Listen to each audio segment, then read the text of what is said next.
tuan-tuan dan puan-puan pada malam ini. Pertama ialah kalimah eskatologi ini bukan bahasa Melayu, cuma dimelayukan.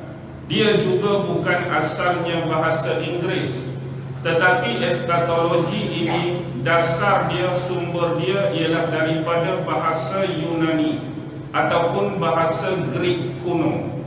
Maksud eskatos ialah membicarakan tentang hal-hal yang terakhir. Eskatos membicarakan tentang hal-hal yang terakhir. Manakala menjadi eskatologi atau satu doktrin yang membicarakan tentang hal-hal ataupun benda-benda yang terakhir. Tetapi bila kita gabungkan dengan kalimah Islam, eskatologi Islam, dia ialah suatu ilmu ataupun doktrin yang membicarakan tentang ilmu-ilmu yang berkaitan dengan akhir zaman. Sebenarnya perkara ini sudah didedahkan, sudah dibentangkan oleh ulama-ulama silam seperti Imam Al-Ghazali, Imam Ibn Hammad, Imam Ibn Khuzaimah, bahkan Imam Bukhari sendiri, di samping Imam Ibn Katsir dan imam-imam yang besar lain. Mungkin di sana ada beberapa bentuk perbezaan yang melatari corak pengkajian, melatari corak hujah-hujah dan dalil yang dikemukakan, diperbandingkan dengan keadaan ulama-ulama sekarang yang kita katakan lebih berbentuk kontemporari. Memang ulama-ulama silam dari satu sudut sejujurnya kita tidak pernah menafikan kehebatan ilmu mereka. Kita tidak pernah menafikan integriti, disiplin-disiplin ilmu yang dikuasai oleh sebahagian besar ulama-ulama tersebut. Tetapi bila membicarakan tentang eskatologi, kita harus melihat beberapa perkara dari sudut pandang yang berbeza. Satu perkara yang paling awal yang membezakan bentuk pengkajian ulama-ulama silam dengan ulama-ulama yang kita katakan zaman sekarang ataupun kontemporer ini ialah dari sudut masa dan waktu. Bila masa dan waktu kita kaitkan, mungkin terjemahan daripada ayat-ayat Al-Quran, mungkin terjemahan daripada hadis-hadis Nabi. Apa yang ingin saya maksudkan di sini, maksud terjemahan tersebut bukanlah terjemahan berbentuk harfiah, bukan terjemahan ayat Al-Quran, bukan terjemahan hadis-hadis Nabi, tetapi cara dan bentuk penterjemahan untuk menggabungkan dengan peristiwa-peristiwa, dengan event-event semasa. Dan hari ini tentu berbeza bagaimana corak-corak pandangan yang akan keluar daripada ijtihad para ulama dahulu dan para ulama sekarang. Dari konteks masa juga tentu yang paling besar membezakan keadaan sosial manusia zaman dahulu dengan manusia zaman sekarang. Dosa-dosa yang pernah berlaku pada zaman dahulu dengan dosa-dosa yang semakin membuak dan membesar pada zaman sekarang. Maksud terjemahan daripada Quran dan hadis tadi, event-event itu semakin jelas, peristiwa-peristiwa itu semakin nyata. Pada pandangan ulama-ulama kontemporer dan ulama-ulama terkini dan yang berada pada masa dan zaman kita sekarang, untuk dikaitkan dengan peristiwa-peristiwa akhir zaman. Maksud terjemahan hadis-hadis fitan ataupun hadis-hadis akhir zaman juga lebih membuka mata kita secara jelas akan kebenaran sabdaan-sabdaan yang pernah kita nukilkan daripada hadis-hadis dan juga sunnah-sunnah Rasulullah sallallahu alaihi wasallam. Apapun satu perbezaan yang ketara yang perlu kita fahami ialah Biar kita pandai menilai, biar kita pandai membezakan apa yang dikatakan eskatologi Islam dan apa yang dikatakan sebagai teori konspirasi. Kedua-dua memang ada manhaj dan metod masing-masing dalam menghuraikan ilmu disiplin mereka. Teori konspirasi berbeza dengan pengkajian eskatologi Islam. Kebiasaannya secara menyeluruh, teori konspirasi ini mereka tidak memadankan peristiwa dan event yang berlaku dengan kekuatan hujah daripada kitab-kitab. Contoh, ada di antara pengkaji-pengkaji yang mereka mengkaji peristiwa-peristiwa, event-event, fitnah-fitnah yang berlaku di akhir zaman atas nama disiplin ilmu semata-mata. Mereka pergi khusus, mereka pergi tuju pada subjek yang mereka nak kaji, tanpa mereka meletakkan dasar-dasar kajian dengan kukuhan daripada ayat Al-Quran dan daripada hadis Nabi. Yang ini biasanya lebih terselah untuk kita katakan sebagai teori konspirasi. Sebenarnya kita juga harus memahami satu benda. Teori konspirasi ni orang Islam letak nama ke orang kafir letak nama? Secara konklusinya, orang kafir yang meletakkan nama teori konspirasi bagi kajian-kajian yang berkaitan dengan ilmu fitnah akhir zaman. Secara tuntasnya, lebih mudah untuk kita faham. Bila kita berbicara tentang kebenaran dan kejujuran, dia adalah hak mutlak milik sesiapa. Jujur dan benar tak pernah mengenal manusia. Jujur dan benar tak pernah mengenal bangsa. Jujur dan benar tak pernah mengenal warna kulit. Walaupun kejujuran dan kebenaran memang sesuatu perkara yang amat penting dalam agama kita, tetapi secara jelas, jujur dan benar juga diangkat sebagai suatu tema yang paling penting dalam mana-mana agama, dalam mana-mana bangsa, dalam mana-mana budaya. Walaupun mereka bukanlah orang Islam, mungkin mereka non-Islam, mungkin mereka berbangsa lain, mungkin mereka beragama lain, tetapi subjektifnya kebenaran dan kejujuran tetap hidup di hati setiap manusia. Jadi atas mata-mata manusia yang jujur inilah mereka melihat keadaan dunia sekarang yang seolah-olah realiti yang dipaparkan dan digambarkan kepada kita tidak sama dari sudut pandang yang mereka punyai. Lalu mereka membuat kajian apakah sebenarnya yang berlaku di sebalik tabir dan peristiwa-peristiwa tertentu, dan mereka menemui beberapa perkara yang tak betul, mereka menemui beberapa perkara yang tak benar, mereka menemui beberapa perkara yang sepatutnya cuba dikongsi dengan manusia-manusia lain. Lalu atas dasar kajian ini, maka timbullah beberapa teori yang dikatakan sebagai teori konspirasi. Mungkin pada dasarnya mereka berteori, tetapi hakikatnya pada hari ini kebanyakan dan sebilangan besar teori-teori tadi sudah dinyatakan, kadang-kadang sudah terbukti bahawa dia bukan lagi teori, tapi adalah hakikat dan realiti yang berlaku dalam dunia kita sekarang.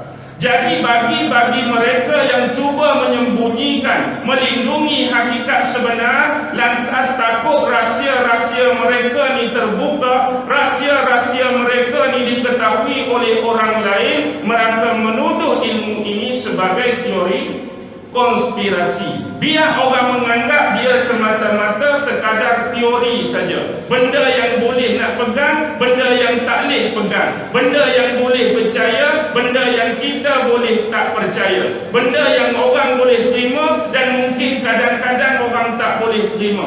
Biar dia duduk tengah-tengah, biar dia duduk pada syubhah dan wasangka semata-mata. Bukan semestinya betul, benar. Kadang-kadang teori ada yang tersasar, kadang-kadang teori ada yang tak kena, kadang-kadang teori ada yang tak betul. Yang ini tak ada masalah untuk kita tolak. Tetapi kadang-kadang teori yang diberikan jelas, menampakkan kebenaran sesuatu perkara yang dipaparkan oleh pengkaji, kenapa hal ini mesti kita tolak? Dan inilah yang membezakan dengan kajian eskatologi Islam. Sebab kalian eskatologi Islam ini lebih mirip kepada kajian yang sama, tetapi kekuatan kita ada padanan dengan hujah-hujah daripada Al-Quran, ada padanan dengan hujah-hujah daripada hadis Nabi Muhammad sallallahu alaihi wasallam. Walaupun demikian, jangan kita menganggap eskatologi ini mutlak milik Islam semata-mata. Dalam agama lain, contohnya agama Kristian, mereka juga ada bidang pengkajian disiplin ilmu eskatologi menurut agama mereka. Dan kadang-kadang mereka menggunakan dua kitab, contoh kitab Nabi Daniel dan kitab Revelation Wahyu sebagai sumber disiplin ilmu eskatologi di samping ilmu-ilmu dan disiplin-disiplin baru yang diterapkan di dalam aspek eskatologi. Mereka ada cara mereka ada kepercayaan dan disiplin mereka. Kita pun ada akidah dan kepercayaan serta disiplin, bentuk dan corak pengkajian. Apapun perbezaan ini sebenarnya bukanlah membezakan kita, tetapi yang menyamakan kita masing-masing mencari sesuatu yang tersembunyi di sebalik rasa tak puas hati, di sebalik rasa sangsi, di sebalik rasa was-was. Contoh, bila kita melihat sesuatu benda, peristiwa atau event-event yang berlaku, kita terfikir, kenapa peristiwa ni jadi macam ni? Kenapa berlaku jadi macam ni? Dan orang-orang yang dikurniakan mungkin ilham, mungkin akal, mungkin idea, mereka terfikir tak sepatutnya benda ni, kalau lagu ni jadi lagu ni, tapi kenapa jadi lagu ni? Benda hak berlaku lagu ni sepatut jadi lagu ni, pasal apa dia jadi lagu ni? Benda-benda inilah yang menimbulkan kepada fikrah pengkaji-pengkaji untuk mengetahui lebih dalam apa sebenarnya yang tersirat di sebalik tabir permainan-permainan dunia besar pada hari ini. Dan sebahagiannya sudah dicontohkan pada kita, sebahagiannya sudah dibentangkan pada kita. Hari ini antara kita nak faham dengan tak faham, antara kita nak tahu dengan tak tahu, antara kita nak sedar dengan tak sedar. Pilihan berada di tangan anda, tiada paksaan dari sudut ini. Tetapi dalam eskatologi Islam kita perlu melihat kepada base terakhir, apa poin yang kita nak. Sebenarnya eskatologi sebenar yang diutarakan oleh ulama-ulama terdahulu tak ada konsep tentang pengkajian akhir zaman. Mereka lebih bermula kepada start keluarnya roh seorang manusia daripada badan, keluarnya roh seorang manusia daripada jasad. Eskatologi asal yang dipopularkan oleh ulama-ulama silam ialah bermula dengan start kematian manusia. Bila manusia ni mati, bila dah jasad mereka, fizikal mereka ditanam, dikuburkan, dikebumikan dalam tanah, mereka mula berbincang dan membicarakan tentang soal roh.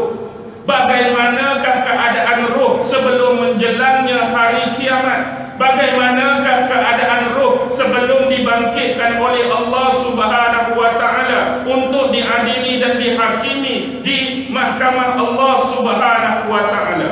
Atas dasar itu keluarlah apa yang dikatakan soal kubur, keluarlah apa yang dikatakan nikmat dan siksa kubur, keluarlah di manakah penempatan-penempatan arwah-arwah yang baik, di manakah kedudukan arwah-arwah yang jahat, bagaimanakah bentuk kenikmatan yang mereka dapat, bagaimanakah bentuk siksa yang mereka dapat sebelum menjelangnya hari pengadilan atau mahsyar.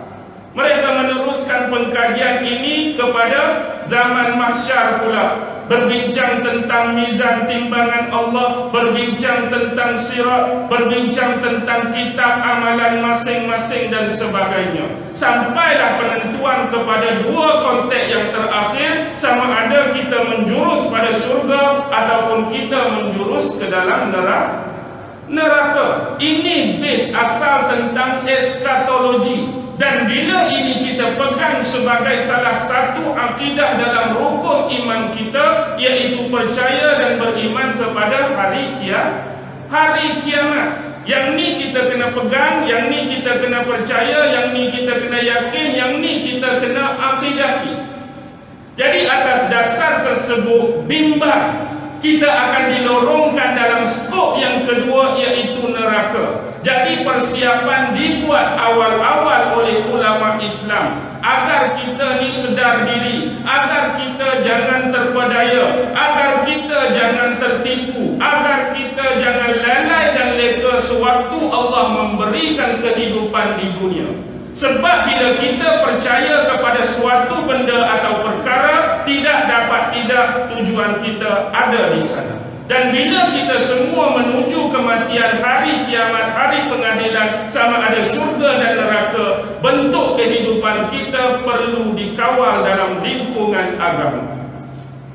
Jadi bimbang kita terpeleot, bimbang kita tersesat jalan, maka ulama-ulama kontemporari mula merubah statistik tentang ilmu eskatologi Islam kepada sebelum bermulanya kematian manusia. Maka dipadankanlah dengan peristiwa-peristiwa, dipadankanlah dengan event-event, dicampur dengan hadis-hadis yang biasa kita sebut sebagai hadis al-fitan. Hadis-hadis tentang fitnah akhir zaman. Pasal apa hadis-hadis ni perlu dikeluarkan? Pasal apa hadis-hadis ni perlu dibaca? Pasal apa hadis-hadis ni perlu diwar-warkan? Pasal apa hadis-hadis ni perlu dikaji dan dianalisis? Untuk keselamatan di alam akhirat, untuk keselamatan bila kita nak berjumpa dan bertemu dengan Allah.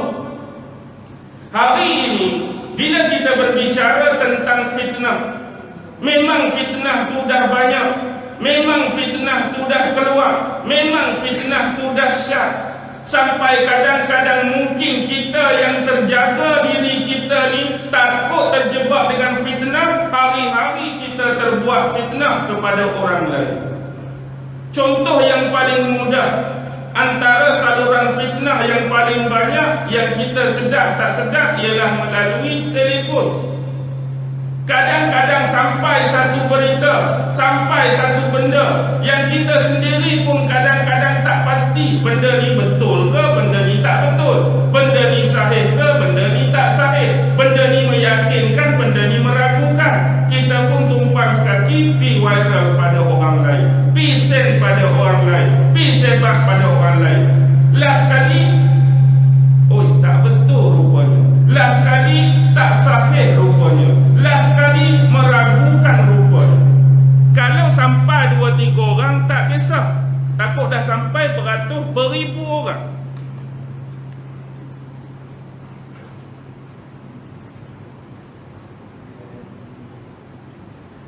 Bila dia sampai beratus-ratus atau beribu orang, kita bimbang ni lah. Kalau benda tu benda yang berunsurkan kebaikan, benda berunsurkan kebajikan, benda yang boleh mendatangkan pahala, tak ada masalah.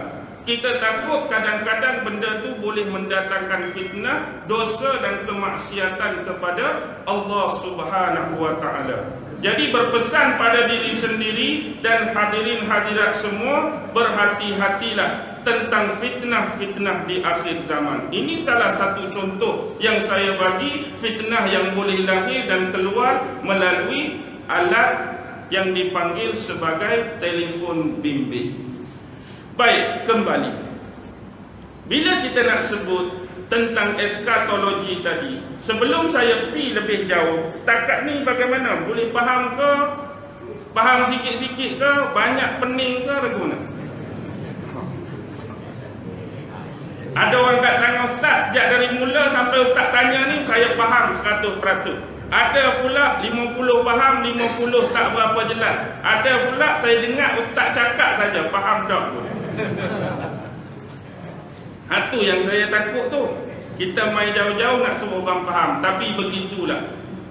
Hal memahamkan orang lain bukan kerja saya, bukan kerja kita. Itu adalah kerja Allah.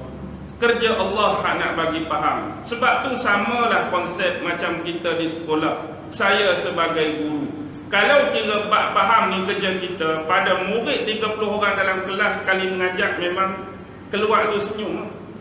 Oh, buah hati mengajar hari ni 30 orang semua faham. Tapi masalahnya 2 campur 2 4, 2 campur 2 4 jawab periksa 2 campur 2 5 juga. Ada tak jawab 2 campur 2 5? Akan ada. Maksudnya bab pemahaman ni Allah yang bagi. Kita ni hanyalah sebagai wasilah memindahkan ilmu yang Allah bagi, memindahkan ilmu yang Allah kurnia kepada orang lain. Bab faham, bab tak faham, bab taufik, bab hidayah, kita serahkan sepenuhnya kepada Allah Subhanahu wa taala.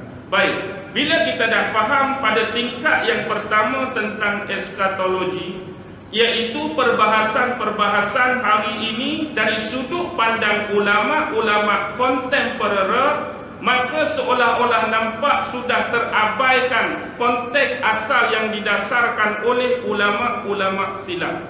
Maksudnya hari ini sebut eskatologi, hari ini sebut teori konspirasi, hari ini sebut ilmu akhir zaman, hari ini sebut ilmu fitnah. Banyak perbahasan-perbahasan, banyak ulasan-ulasan, banyak kuliah dan ceramah hanya berkisar tentang fitnah-fitnah akhir zaman menuju kiamat, tetapi tidak disambungkan kepada eskatologi yang sebenar, iaitu bermulanya pengembaraan roh manusia sampailah penentuan kepada syurga dan neraka.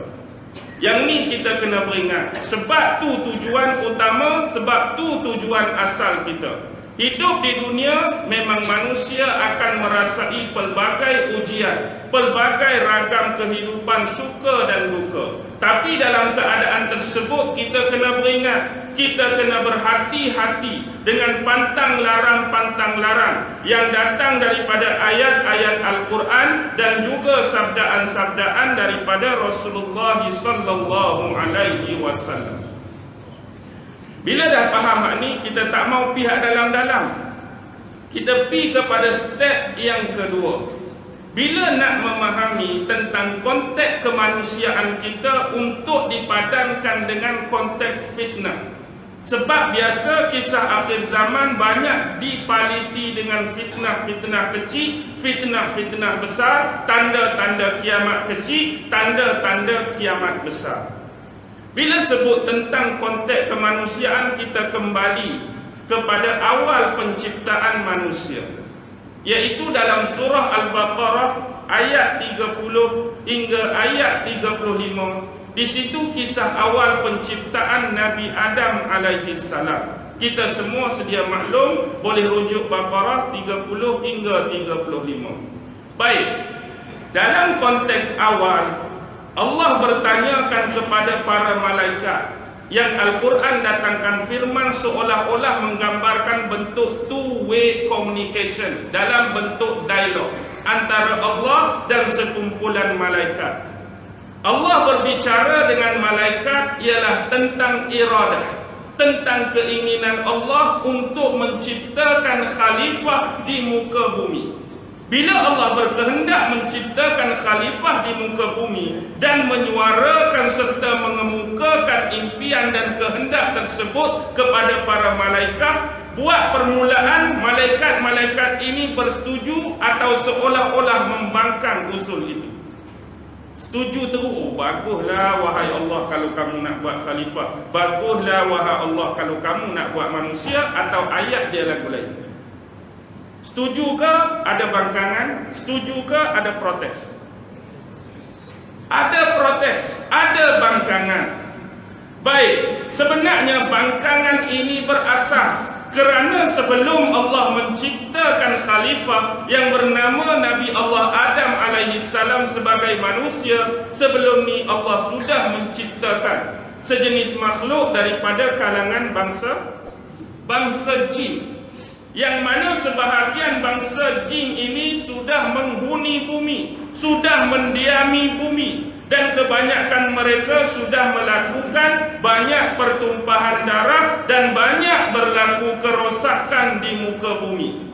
Jadi protes ataupun komen daripada malaikat tadi terhadap usul yang dikemukakan oleh Allah berbaloi logik dan masuk akal bila dia melihat kepada percontohan sebelum ini yang ditunjukkan oleh makhluk daripada kalangan bangsa jin.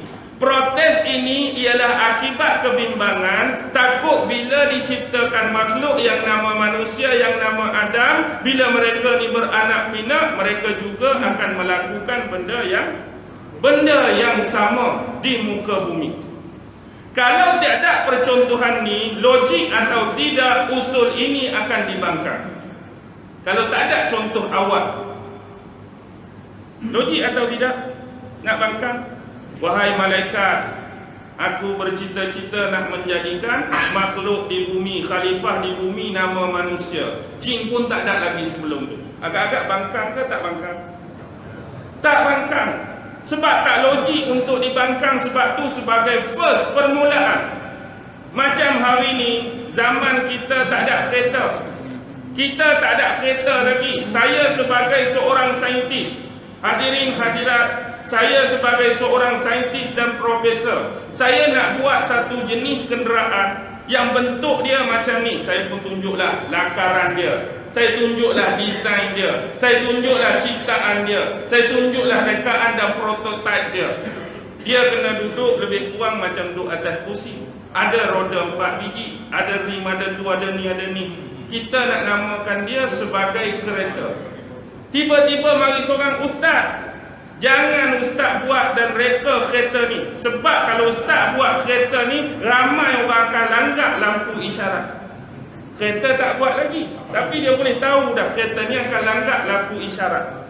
Ustaz jangan buat, nanti ramai orang akan kena speed trap ustaz. Kereta tak buat lagi.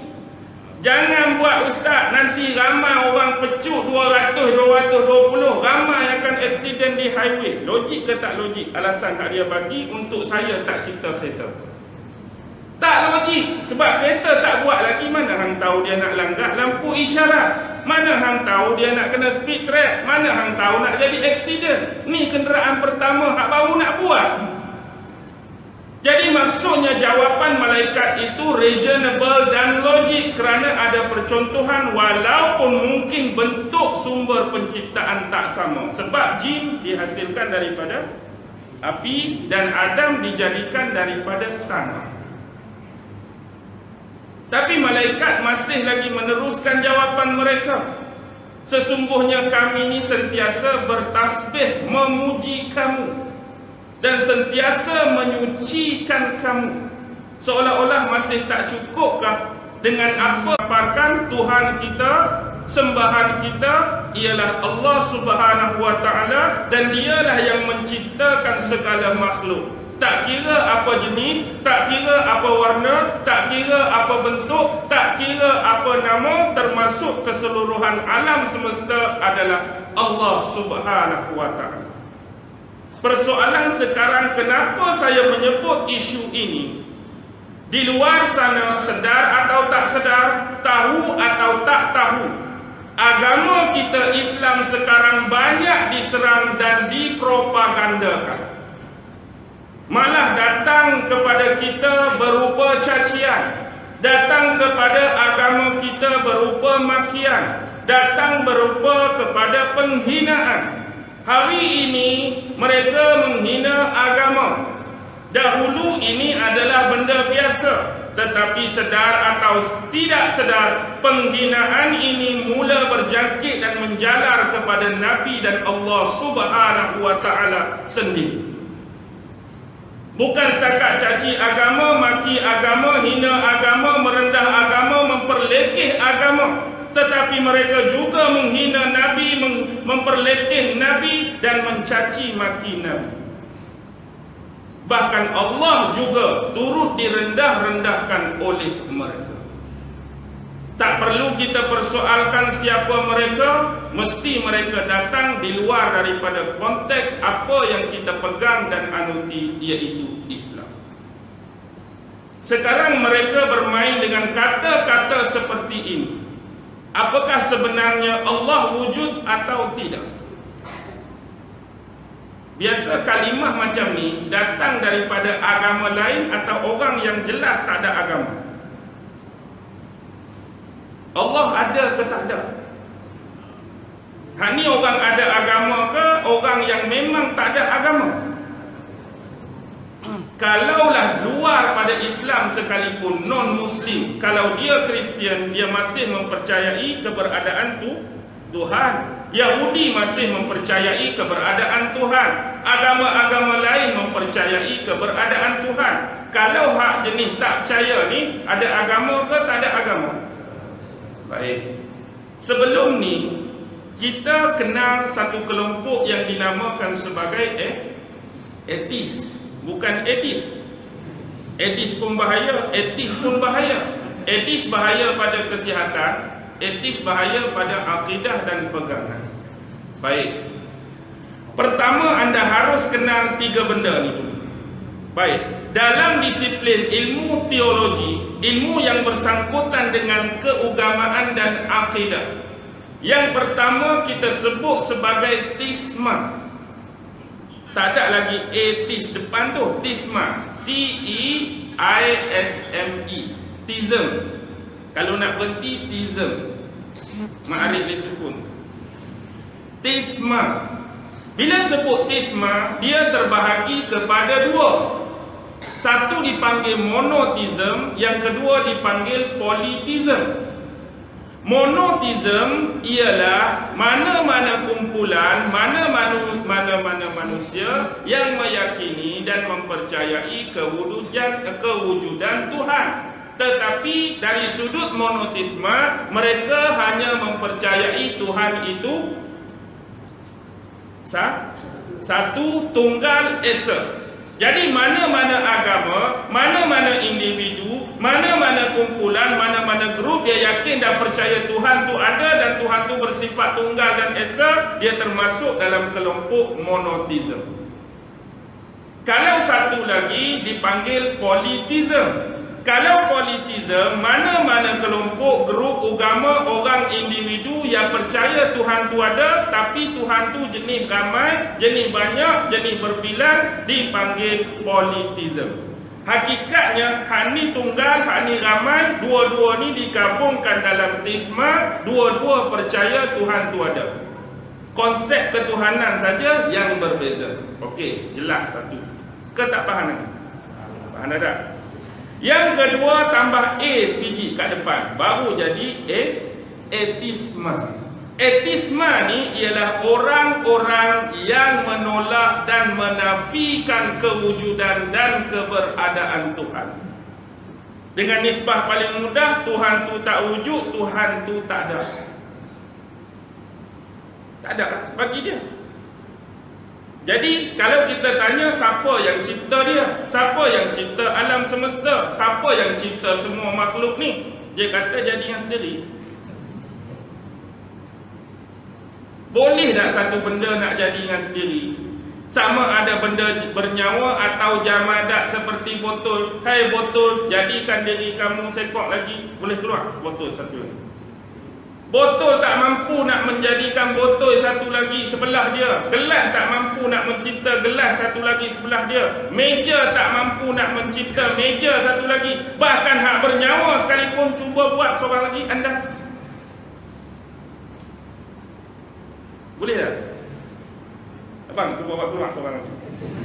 Tak boleh. Walaupun kita ada roh, kita bernyawa, tak boleh. Sebab kita bukan pencipta. Baik, sebelum kita hurai lagi panjang, kita pergi kepada yang ketiga. Yang ketiga ni mungkin anda tak pernah dengar.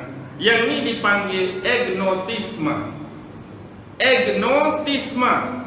Hak ni dia duduk celah-celah, dia duduk tengah-tengah. Kalau first tadi percaya Tuhan wujud, hak nombor 2 tak percaya. Ini ialah mana-mana kumpulan, grup dan kelompok atau individu yang meragukan. Tu saja beza. Hak first percaya, 2 tolak terus, hak ni ragu kewujudan dan keberadaan Tuhan. Bila mereka berada pada status dan level ragu-ragu, Sekiranya kita datangkan hujah baik daripada kitab-kitab suci ataupun hujah-hujah logik, bila mereka boleh terima, mereka akan berpindah sama ada jadi tisma. Percaya, oh betul ya. Sebelum ni aku ragu-ragu, aku was-was. Bila mari dalil, kemas dalil kamu, aku percaya. Ataupun kalau dalil tak kemas, dia akan jadi duduk hak nombor 2 tadi. Kalau aku ni tak kemas lagi ni, aku tak puas hati jawapan kamu ni, jadi aku tak percaya lagi lah Tuhan tu wujud. Apa pun jawapan, sama ada dia setuju tak setuju, dia akan pergi pada 2 tadi tu juga. Sebab itulah dia kurang popular, sebab dia cuma meragui, dia duk was-was. Nak percaya hak tu pun tak sepenuhnya, nak percaya hak ni pun tak sepenuhnya, nak tolak hak tu pun tak sepenuhnya, nak tolak hak ni pun tak sepenuhnya. Baik, bila kita bermain tentang kewujudan, yang ini bagi orang-orang tua hak duduk depan saya. Kalau sensitif kataan tua, orang-orang lama. Orang-orang lama depan saya yang sudah terbiasa dengan sistem pendidikan tradisional. Kita dulu dah, kita biasa memondok. Banyak, kalau tempat saya di Kelantan banyak pondok, Kedah pun banyak pondok, negeri lain pun ada pondok-pondok dia, pondok-pondok tertentu. Biasa kalau kita belajar di pondok dulu, bahagian akidah ataupun tauhid, dia selalu sinonim dengan pengajian dan pembelajaran sifat 20. Kalau ada orang nak bangkang kata sifat 20 bid'ah, kumpilah bid'ahnya. Sifat 20. Sifat pertama yang kita belajar sifat apa? Sifat wujud. Baik. Sifat wujud. Bila sebut sifat wujud, ada perbahasan ulama. Bila kita memegang aliran Imam Abu Hasan Asy'ari dengan Imam Abu Mansur Maturidi, betul. Bila berbahas tentang kalimah wujud, kita tengok apa kata Imam Abu Hasan Asy'ari. Imam Abu Hasan Asy'ari kata ain maujud itu merujuk kepada zat Allah Subhanahu wa taala.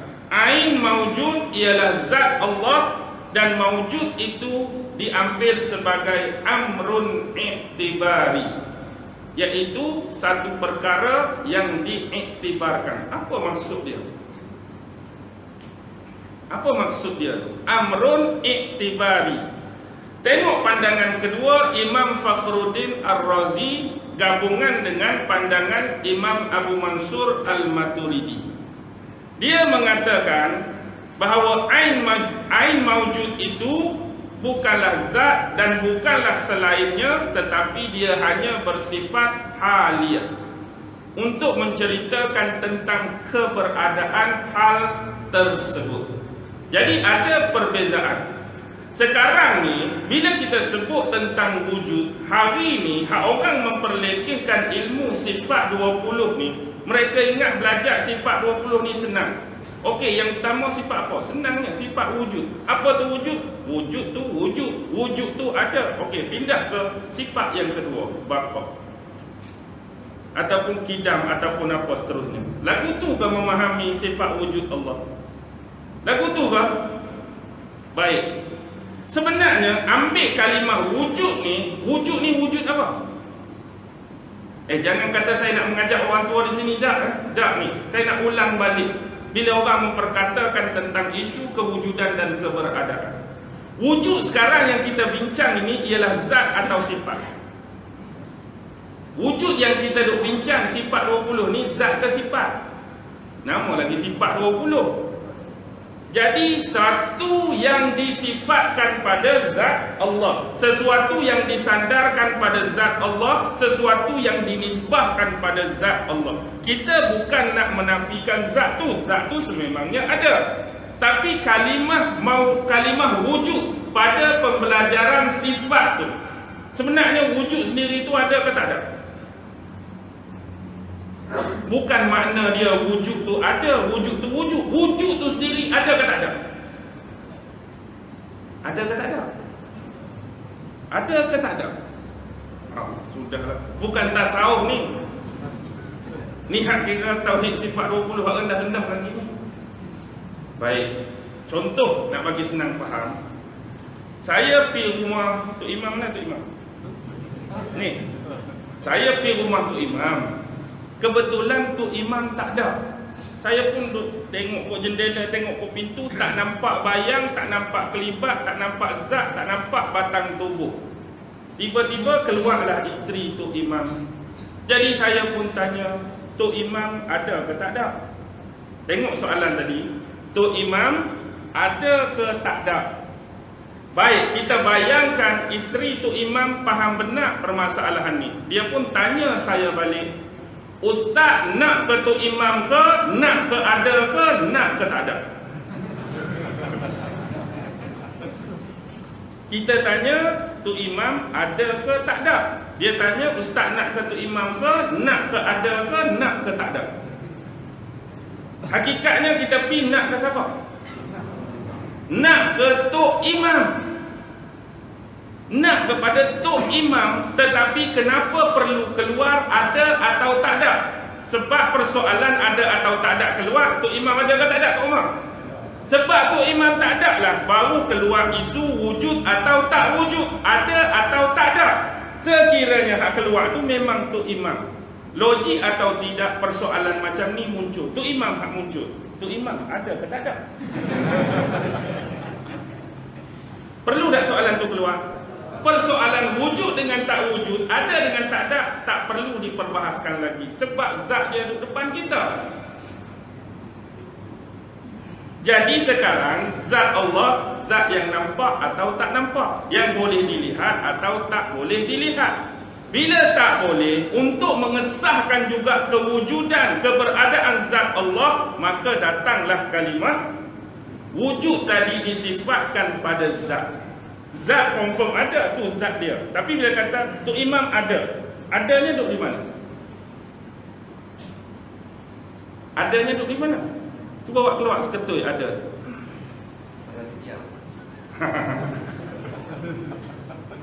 Faham tak maksud saya ni? Kepening ni. Kepening. Zat tu zat lah. Wujud tu wujud. Wujud tu wujud tu. Wujud tu duduk di mana? Wujud tu duduk di mana? Nak bagi senang faham lagi, kita pi dalam lagi contoh. Ni bukan eskatologi ni. Ni hal lain, tak apalah. Okey, contoh. Bila pada sejak azali dulu Allah dengan zat yang tersendiri berdiri dengan sendirinya, bayangkan waktu tu dia tak menciptakan apa-apa makhluk. Dia tak menciptakan apa-apa bahasa, tak menciptakan apa-apa suara, tak menciptakan apa-apa bunyi. Ada tak wujud? Kalimah wujud pun tak ada lagi. Perkataan wujud pun tak ada. Suara yang orang sebut wujud pun tak ada. Berdiri dengan sendirian. Siapa ada tu? Zat Allah. Sebenarnya wujud tu datang kemudian ke lagu mana? Suara tak buat lagi, bunyi tak buat lagi. Dia dengan zat yang tersendiri. Jadi bila dia menyatakan ketuhanan dia, tapi kita tak boleh tengok, maka ambil wujud tadi dinisbahkan atas zat Allah untuk mengesahkan dia tu sememangnya ada, walau kita tak nampak tengok. Pening ni. Nampak sudahlah. Okey, nak faham mudah lagi. Angin, okey? Angin. Kita pasang kipas, rasa tak deruan angin? Kita rasa deruan angin. Dan kita tahu hak kita rasa tu angin. Kita rasa tu angin. Kita tanya, angin wujud ke tak? Angin wujud ke tak? Ya, angin wujud. Angin tu dia cuba tunjuk wujud tu. Wujud angin. Wujud angin nak mari kat mana? Adakah wujud tu dinisbahkan atau wujud tu sendiri wujud hal lain pula? Angin tu satu hal. Angin tu satu hal. Wujud tu, kalimah wujud, perkataan wujud tu dinisbahkan atas angin atau dia tu sendiri satu benda yang lain? Pening dah pula dah. Tak payahlah, kita tajuk lain sebenarnya. Kita bahas lain. Tak tengok pening lah. Okey. Faham lah? Kau tak faham lagi ni? Tak apalah, biarlah itulah. Yang pentingnya bukan kita nak menafikan zat tu. Kita nak tengok sama ada kalimah wujud tu benar-benar ada atau sesuatu benda yang disifatkan atau dinisbahkan kepada Allah semata-mata. Zat tu memang wujud. Zat tu atas nama zat. Tak payahlah, aku pening. Saya cuba dah nak berendah tapi tak boleh juga. Hak saya boleh berendah kursi ni lah. Okey, tak apalah. Kembali. Sekarang ni bila kita nak menyatakan Tuhan tak wujud dengan alasan sebab kita tak boleh nak tengok bentuk jinsim, material dan bentuk, adakah dia berbaloi? Contoh perkataan, saya rasa Tuhan ni tak wujud lah sebab saya tak boleh nak tengok muka dia, sebab saya tak boleh nak tengok rupa dia, sebab saya tak boleh nak tengok jisim dia, sebab saya tak boleh nak tengok bentuk dia. Berbaloi atau tidak mengeluarkan perkataan macam ni untuk menafikan keberadaan dan kewujudan Tuhan? Berbaloi atau tidak? Tak berbaloi bagi kita yang memahami. Tapi bagi mereka, mereka rasa berbaloi untuk minta pembuktian. Dan bila ini minta dibuktikan, kita akan jadi apa? Akan jadi susah. Sebab memang tak boleh dibuktikan bentuk tu, tak boleh dibuktikan rupa tu, tak boleh dibuktikan keberadaan tu. Sebab itulah dalam Islam, inilah yang dipanggil keimanan. Inilah yang dipanggil keimanan, percaya dengan hal-hal yang bersifat ghaibiyah. Allah ghaib, malaikat ghaib, qada ghaib, hari kiamat ghaib. Jadi kita percaya ke tak percaya benda tu? Kita percaya walaupun tak nampak, itulah dinamakan keimanan. Tapi bila diminta akan pembuktian secara logik, secara saintifik, secara jelas, boleh tak? Boleh tak? Saya nak tengoklah malaikat ustaz, cuba tunjuk. Tak boleh. Saya nak tengoklah suasana huru-hara kiamat lagu mana, cuba screenkan ke, cuba tunjukkan ke. Tak boleh. Saya nak tengoklah takdir saya esok dia tulis apa. Kalau aksiden saya tak keluar rumah, contoh. Tak boleh. Tapi bila diminta pembuktian, kita akan tersekat di sini. Tetapi kewujudan Allah boleh dirasai atau tak boleh? Hatu boleh. Tapi walaupun kita kata boleh, penerimaan untuk mereka masih terlalu sukar. Sebab mereka nak seketui. Hatu yang jadi payah. Mereka nak seketui, mereka nak biar boleh tengok, biar jelas. Oh ni, aku percaya dah. Ni sungguh dah. Baik. Sekarang ni, bila bermain dengan kewujudan Tuhan, ataupun kita nak menafikan dia balik, kita cuma boleh mengandaikan persoalan-persoalan seperti ini. Kalaulah Allah tu tak ada, Allah tu tak wujud, siapa yang cipta kita? Siapa yang cipta kita? Dah, kalau kita tanya balik dia, okey, hang sekarang tak mau percaya Allah ada, siapa yang buat kita? Takkan kita ada dengan sendiri, tak logik. Sekarang material apa yang menghasilkan kita? Contoh, kalau bukan pencipta yang nama dia Tuhan, bukan pencipta yang nama dia Allah, kalau kamu kata kita ni terhasil daripada jenis batu batan, tunjuk pada kita jenis batu batan mana yang menghasilkan manusia pertama, kita nak pergi ambil, kita nak pergi simpan. Nak suruh tunggu berapa lama biar keluar seorang bayi ataupun budak seorang. Kalau kata kok batu tu lah. Okey, dia keluar kok pokok. Jenis pokok mana? Nama pokok apa? Kayu apa? Kita nak pergi tebang sebatang, nak simpan, nak suruh kami tunggu berapa lama biar keluar seorang bayi daripada batang pokok. Dah juga. Ataupun dia terhasil jenis tanah-tanah tertentu, biar kami pergi ambil tanah-tanah tu, kumpul-kumpul, simpan beberapa lama, biar keluar seorang budak. Tak keluar juga. Jadi mari ikut mana? Mari ikut mana? Ni bukan saya soal tuan-tuan, kita soal dia balik. Agak-agak dia nak jawab, mari ikut mana? Ada yang jawab, dia kata ada roh bagi alam semesta ni yang dikenali sebagai ibu roh, ibu segala roh. Jadi kita ni terhasil daripada roh-roh tersebutlah. Jadi mungkin dia sebut demikian, tapi bagi pemahaman kita, kalau ibu segala roh tu dia nak pergi ke mana? Dia nak pergi ke mana? Agak-agak dia nak pergi ke mana? Dia nak pergi ke tempat yang sama juga. Cuma mungkin konsep dia faham lain dan penamaan dia lain atau penjenamaan dia lain. Jadi kalau demikian, kita tak mampu untuk membuktikan, kita boleh tanya dia balik. Aku tak percaya yang kamu cakap tentang ibu roh tu. Cuba tunjuk kat aku ibu roh tu. Sama macam dia minta nak tengok Allah. Agak-agak dia boleh tunjuk tak ibu roh tu kat mana? Sama, kalau kamu tak mampu nak buktikan kami tentang keberadaan, kewujudan dan hal sebenar rupa ibu roh tu, kami pun tak percaya. Kami pun tak percaya. Baik. Ada teori yang diasaskan oleh Charles Darwin yang mengatakan manusia terjadi daripada beruk. Teori evolusi. Manusia maksudnya beruk berevolusi jadi manusia. Siapa yang menerima teori ini? Siapa yang menerima pakai teori ini angkat tangan? Baik. Satu perkara yang kita tolak ialah kalau manusia ni berevolusi daripada asalnya beruk, kenapa beruk tak pupus-pupus? Dah mari beruk seorang jadi orang, mari beruk jadi orang, mari beruk jadi orang, beruk duk ada lagi. Patutnya apa?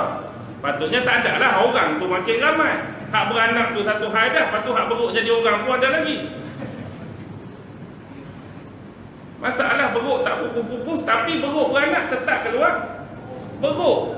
Takkanlah zaman dulu je beruk tu rasa teringin nak jadi orang. Beruk zaman lani tak teringin nak jadi orang. Maksudnya teori ni macam apa? Teori ni seolah-olah nak menafikan bahawa kita ni datang daripada Nabi Adam alaihissalam. Kalau dia nak menafikan tu ikut dia, tapi kita tetap nak mengakui kita ni baka dan keturunan Nabi Adam. Kalau dia sendiri nak mengiyakan bahawa dia keturunan kawan tu, ikut dia lah. Itu hal dia. Baik. Sekarang kita pergi kepada yang seterusnya. Bila Allah buat Nabi Adam, Iblis memang dah ada ke? Tak ada lagi. Iblis dah ada kan? Iblis dah ada. Jadi isu bangkangan ni Allah rakam dalam surah Al-Baqarah ayat 34. Wa idh qulna lil malaikati isjudu li adama fasajadu illa iblis aba wastakbara wa kana minal kafirin.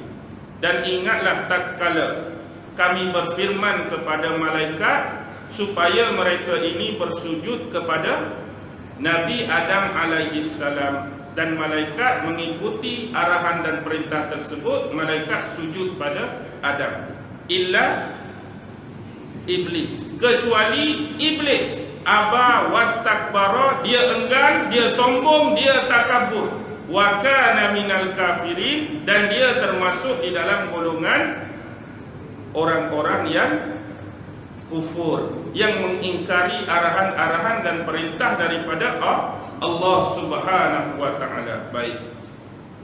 Bila kita lihat statement ini cukup jelas, dan hal tersebut sebenarnya benar-benar terjadi melalui pemantapan daripada hadis-hadis Nabi yang lain. Maksudnya isu Allah memerintahkan kepada malaikat untuk sujud kepada Nabi Adam memang benar-benar terjadi. Tetapi sujud di sini ialah sujud lil takrim, bukan sujud lil ibadah. Sujud untuk memuliakan Adam, bukan sujud macam kita sujud untuk beribadah kepada Allah. Kenapa malaikat diminta sujud pada Adam? Kerana penghormatan ilmu yang diajarkan oleh Allah. Dalam ayat wa 'allama Adamal asma'a kullaha, Allah mengajarkan sebahagian besar nama-nama benda kepada Nabi Adam. Tetapi bila nama-nama ini diajukan pada malaikat, malaikat boleh jawab ke tak boleh jawab? Malaikat tak mampu untuk menjawabnya. Bila malaikat tak mampu untuk menjawabnya, di sinilah terbukti bahawa ilmu-ilmu segala nama tadi yang diajarkan kepada Nabi Adam adalah suatu penghormatan dan kemuliaan daripada Allah. Atas dasar tersebut minta malaikat sujud. Sujud memuliakan Adam atas penghormatan daripada Allah. Tapi iblis tak mau sujud. Iblis tak mahu sujud. Dan dia mendatangkan beberapa alasan, beberapa reason kenapa dia tak mau sujud. Antara yang paling besar ialah apa alasan yang dia bagi dekat Allah. Ulama-ulama tafsir muktabar menyenaraikan, sekurang-kurangnya yang mampu saya kumpul ada 4 alasan. Gabunglah, campur-campur. Pertama ialah faktor masa dan usia. Kalau kita tengok Adam dengan iblis, Allah buat siapa dulu? Allah buat iblis dulu. Bahkan dalam tafsir, termasuk tafsir Sawi sendiri, Syarah ala Tafsir Jalalain, dikatakan iblis ini sudah beribadat kepada Allah hampir 80,000 tahun. Itu bab ibadat, bukan bab start dicipta. Maksudnya umur dia panjang lagi. Jadi dia mempertikaikan tentang usia dia yang lebih lama, yang lebih panjang daripada Adam. Adam baru kamu buat, aku ni dah lama kamu buat. Salah satu reason dia tentang usia dan umur, untuk melebihkan dia daripada Adam. Yang kedua ialah tentang ibadah. Kalau kita tengok faktor fakta tadi, dia dah beribadah 80,000 tahun. Adam baru kamu buat satu ibadah pun tak buat lagi. Adam satu ibadah pun tak buat lagi, aku dah 80,000. Dia bagi reason dari sudut ibadah lebih terkedepan berbanding Adam. Yang ketiga berbanding ilmu. Walaupun dia akui Allah mengajarkan nama-nama tersebut kepada Adam, tetapi kerana faktor usia dan lama tadi, dia banyak lagi mengetahui benda lain yang tidak diketahui oleh Nabi Adam. Dan yang keempat ialah faktor jasa. Faktor jasa, dia dah lama duduk di syurga, di kalangan Bani Jin, di samping Bani Malaikat ni. Dia dah banyak menjalankan tugas-tugas tertentu. Dalam tafsir Ibnu Katsir disebutkan periwayatan daripada Imam Ibnu Jarir At-Tabari, daripada Abu Quraib, daripada Utsman bin Sa'id, sampai periwayatan kepada Imam At-Tahaq melalui periwayatan Ibnu Abbas. Dia kata nama dia sewaktu di syurga ialah Al-Haris. Dia dah banyak jawatan, naik satu tingkat sampai tingkat yang paling hebat, dia pernah menjadi salah seorang penjaga pintu syurga. Dan dari sudut jasa-jasa ini, dia membentangkan alasan tersebut di hadapan Allah. Apakah jasa yang dibuat oleh Nabi Adam? Tak ada satu jasa pun. Jadi faktor usia dan masa, faktor ilmu, faktor ibadah dan faktor jasa, dia plus yang terakhir, dia main sentimen dan isu asal penciptaan. Aku dijadikan dari api, dia dijadikan dari tanah. Seolah-olah bagi dia api itu lebih mulia daripada tanah. Di sisi Allah, api ke tanah tetap makhluk, hitam ke putih tetap makhluk, gemuk ke kurus tetap makhluk, tinggi ke rendah tetap makhluk, kaya ke miskin tetap makhluk. Tidak ada perbezaan kecuali hanyalah siapa yang paling bertakwa di sisi Allah. Bukan bab api atau bab tanah. Bila sebut bab api, bab tanah, keluar satu soalan hari ini. Soalan geng tadilah. Dia kata, di mana logiknya di akhirat besok Allah nak hukum iblis yang diciptakan daripada api untuk dihumban dalam neraka? Api dengan api. Iblis tu dah api, masuk dalam api neraka. Seolah-olah bagi dia, iblis rasa tak sakit lah. Tapi bila kita jawab kronologi lama orang tua-tua, bagi penumbuk kan, bagi penumbuk, pipi ni dijadikan daripada tanah. Kita pun tangan daripada tanah. Tanah tumbuk tanah, rasa apa? Rasa sakit. Bila kita bagi kronologi lama, dia balas balik. Kalau tuan-tuan ada jawapan, tolong jawab kat saya. Dia kata, kalaulah api dengan api rasa sakit, tanah dengan tanah rasa sakit, pasal apa Allah hukum manusia dengan api, bukan dengan tanah? Tolong jawab kalau ada jawapan. Pasal apa? Biarlah jin tu api, masuk api neraka. Kenapa manusia buat tanah, kena dalam api neraka juga? Pasal apa tak hukum dengan tanah? Memang dia fikir logik, dan kita pun nak jawapan yang logik. Ada jawapan yang logik tak? Ada jawapan yang logik tak? Banyak tanyaan malam ni dah. Tak apalah. Maksudnya memang orang ni, kita pakai ayat Quran, dia tak pakai dah. Adik dia tak pakai dah. Dia main otak je. Masalahnya, api ke tanah tak payah tunggu akhirat. Api ke tanah, main kita try atas bumi ni lagi. Hang nak suruh aku cucung api rokok ke, ambil batu seketui, tak atas kepala. Nak amanah. Tak, dua-dua tu rasa sakit ke tak? Dua-dua tu rasa sakit. Marilah apa pun, kalau dia berbentuk hukuman, tak perlu pertikaikan lagi. Tak perlu pertikaikan lagi. Macam orang yang mati, tak payah persoalkan apa beza mati kena tikam, apa beza mati kena pacung, apa beza mati kena gantung, apa beza mati kena penggal. Hakikatnya nak pergi kepada mati. Hakikatnya seksa tu. Seksa tu wujud, seksa tu ada. Tak payah nak pertikai isu material apa, bentuk penyiksaan mana yang kamu nak kena seksa. Baik. Kita tengok analogi yang mudah saya nak bagi. Dengar betul-betul, kita tengok between dark and light. Sisi putih dan sisi gelap. Ada seorang pekerja yang mana dia bermula daripada bawah dalam satu syarikat ataupun perusahaan. Awal-awal dulu dia jadi security guard. Bila pengarah tengok bagus kerja dia ni, tengok pasukan awal datang, kerja berdisiplin, rajin. Pengarah kata, kamu ni bagus, jadi aku nak lantik, kamu nak up sikit, kamu jadi driver pula. Jadi tinggallah security, ganti orang lain, dia pun jadi driver bot. Duk dalam driver pun bagus, rajin, disiplin, berkualiti. Kamu tak payahlah kerja kat luar, kamu kerja dalam pejabat, jadi kerani. Dia pun jadi kerani. Pendek cerita, bagus juga jadi chief kerani, bagus juga naik department tu, pi cawangan tu, pi jabatan tu. Last kali 30 hingga 40 tahun dia bekerja di situ, dia jadi orang nombor 2 dalam syarikat. Kalau nombor 1 director, nombor 2 apa?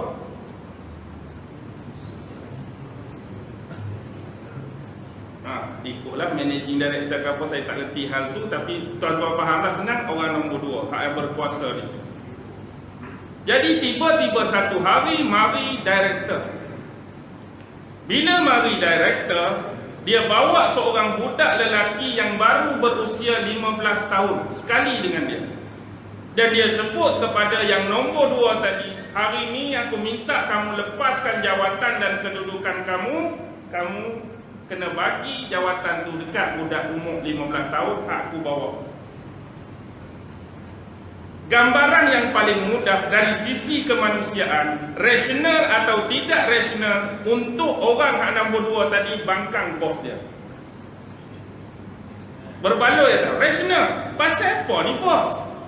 Apa kelebihan yang dipunyai oleh budak ni? Baru umur berapa? 15 tahun. Saya dah 40 tahun kerja, tak campur umur betul.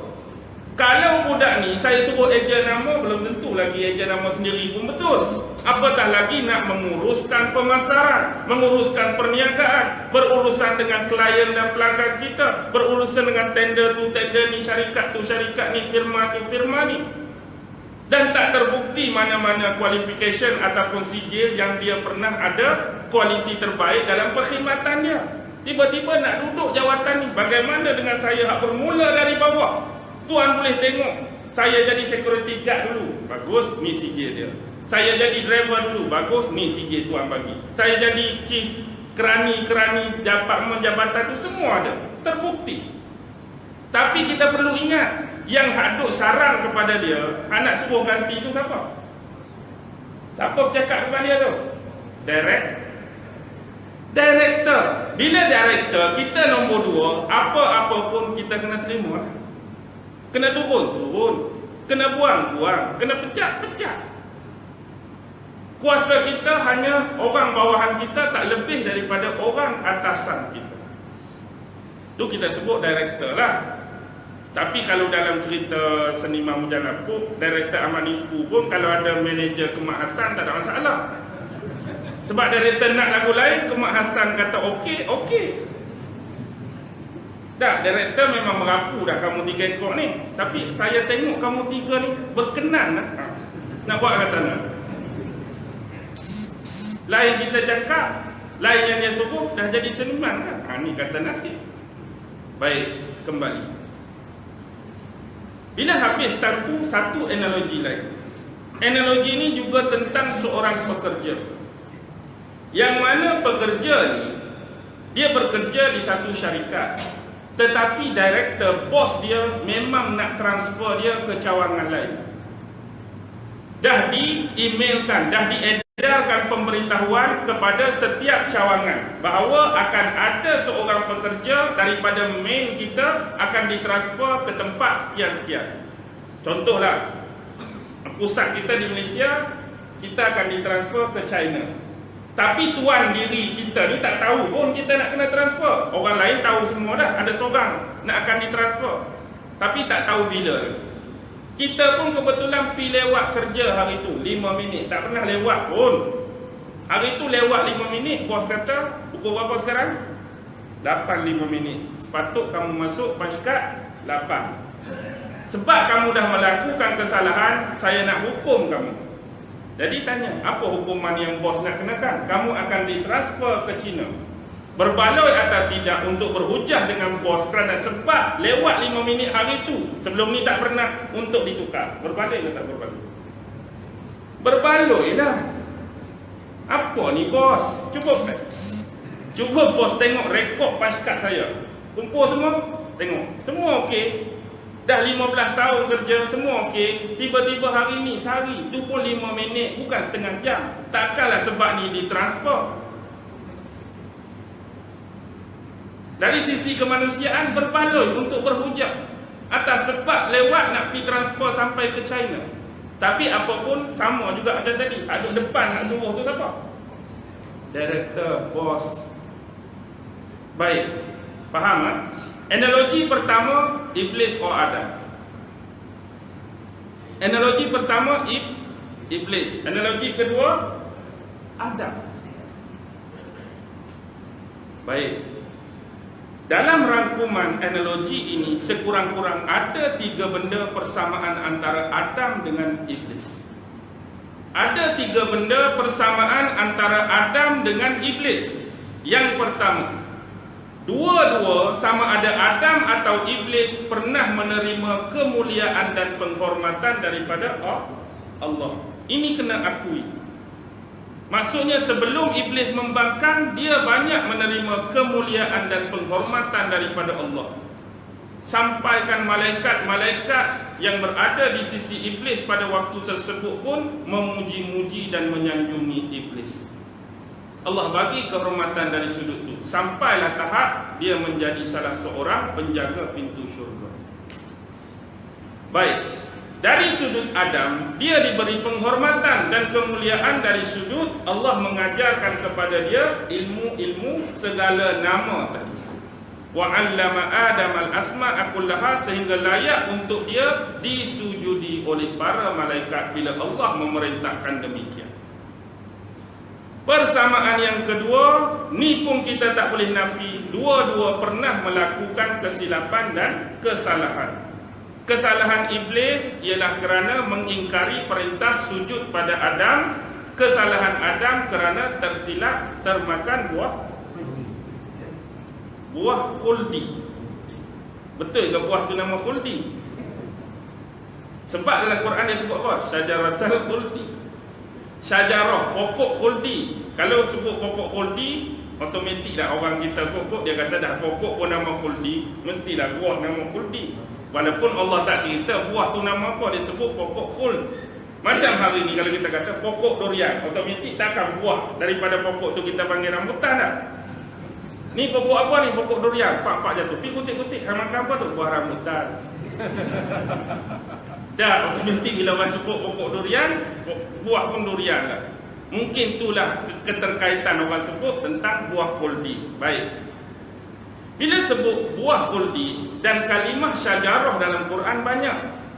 Bila Allah cerita tentang khuldi pun dia sebut syajarah. Pokok-pokok biasa pun dia sebut syajarah.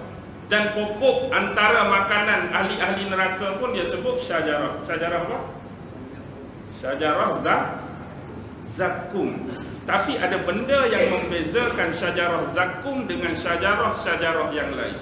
Tengok pada bentuk ejaan. Syajarah lain semua Allah tulis, bukan Allah tulis, manusialah sahabat tulis dalam Quran tu dengan ta marbutah. Shin, jim, ra, ta marbutah syajarah. Tapi untuk zakum ta buka. Why? Kenapa? Syajarah khuldi ta bulat, pokok-pokok biasa ta bulat. Tapi bila syajarah zakum pasal apa ta maftuhah. Pasal nak cerita pokok juga. Ini nak cakap balaghah dan seninya Al-Quran untuk membezakan tentang pokok azab daripada pokok-pokok lain. Baik. Yang kedua, dah selesai. Maksudnya termakan buah khuldi hanya sebagai asbab nak keluar saja. Yang poinnya dalam ilmu Allah memang dia dah transfer dah. Memang nak kena transfer. Dah diberitahu dah akan ditransfer. Cuma tunggu masa buat silap. Kawan tu pun tunggu masa je. Apalah kebetulan hari tu juga pilih buat 5 minit dah. Satu hak dia nak cari. Nak cari hak lain tak boleh dah. Kerja bagus. Hak lain dah ni nak peluang. Hari ni dia terbuat lagi. Jadi itulah peluang nak transfer. Jadi kalaulah isu buah ke tak isu buah, transfer ke tak transfer, tetap akan ditransfer. Kalaulah asbab lain sekalipun, tetap akan ditransfer. Tapi menjadi sebab dalam ayat Al-Quran ialah kesilapan termakan buah. Itu yang kedua. Yang ketiga, kalau kita tengok dua-dua dari sudut berhak atau tak berhak untuk mengemukakan alasan pengingkaran. Macam Allah suruh iblis sujud pada Nabi Adam. Berhak atau tak berhak dia nak bangkang. Kan kita dah cerita alasan-alasan dia tadi. Dia mengemukakan alasan dan reason dia. Betul, dia ada alasan. Tetapi dia perlu faham siapa yang dia cakap depan dia tu? Allah. Satu lagi yang memerintahkan dia sujud tu siapa? Malaikat lain ke Allah? Allah juga. Bila dia tahu tentang hakikat ketuhanan Allah dari sudut arahan dan perintah, tak perlu lagi sebarang alasan. Tapi dia kemukakan juga sebab dia merasakan itu berbaloi untuk dia. Sebab sudah ada aba wastakbar.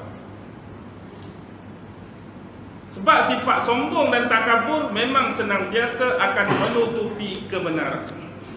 Orang yang sombong, orang yang takabur memang susah nak dimasuki kebenaran.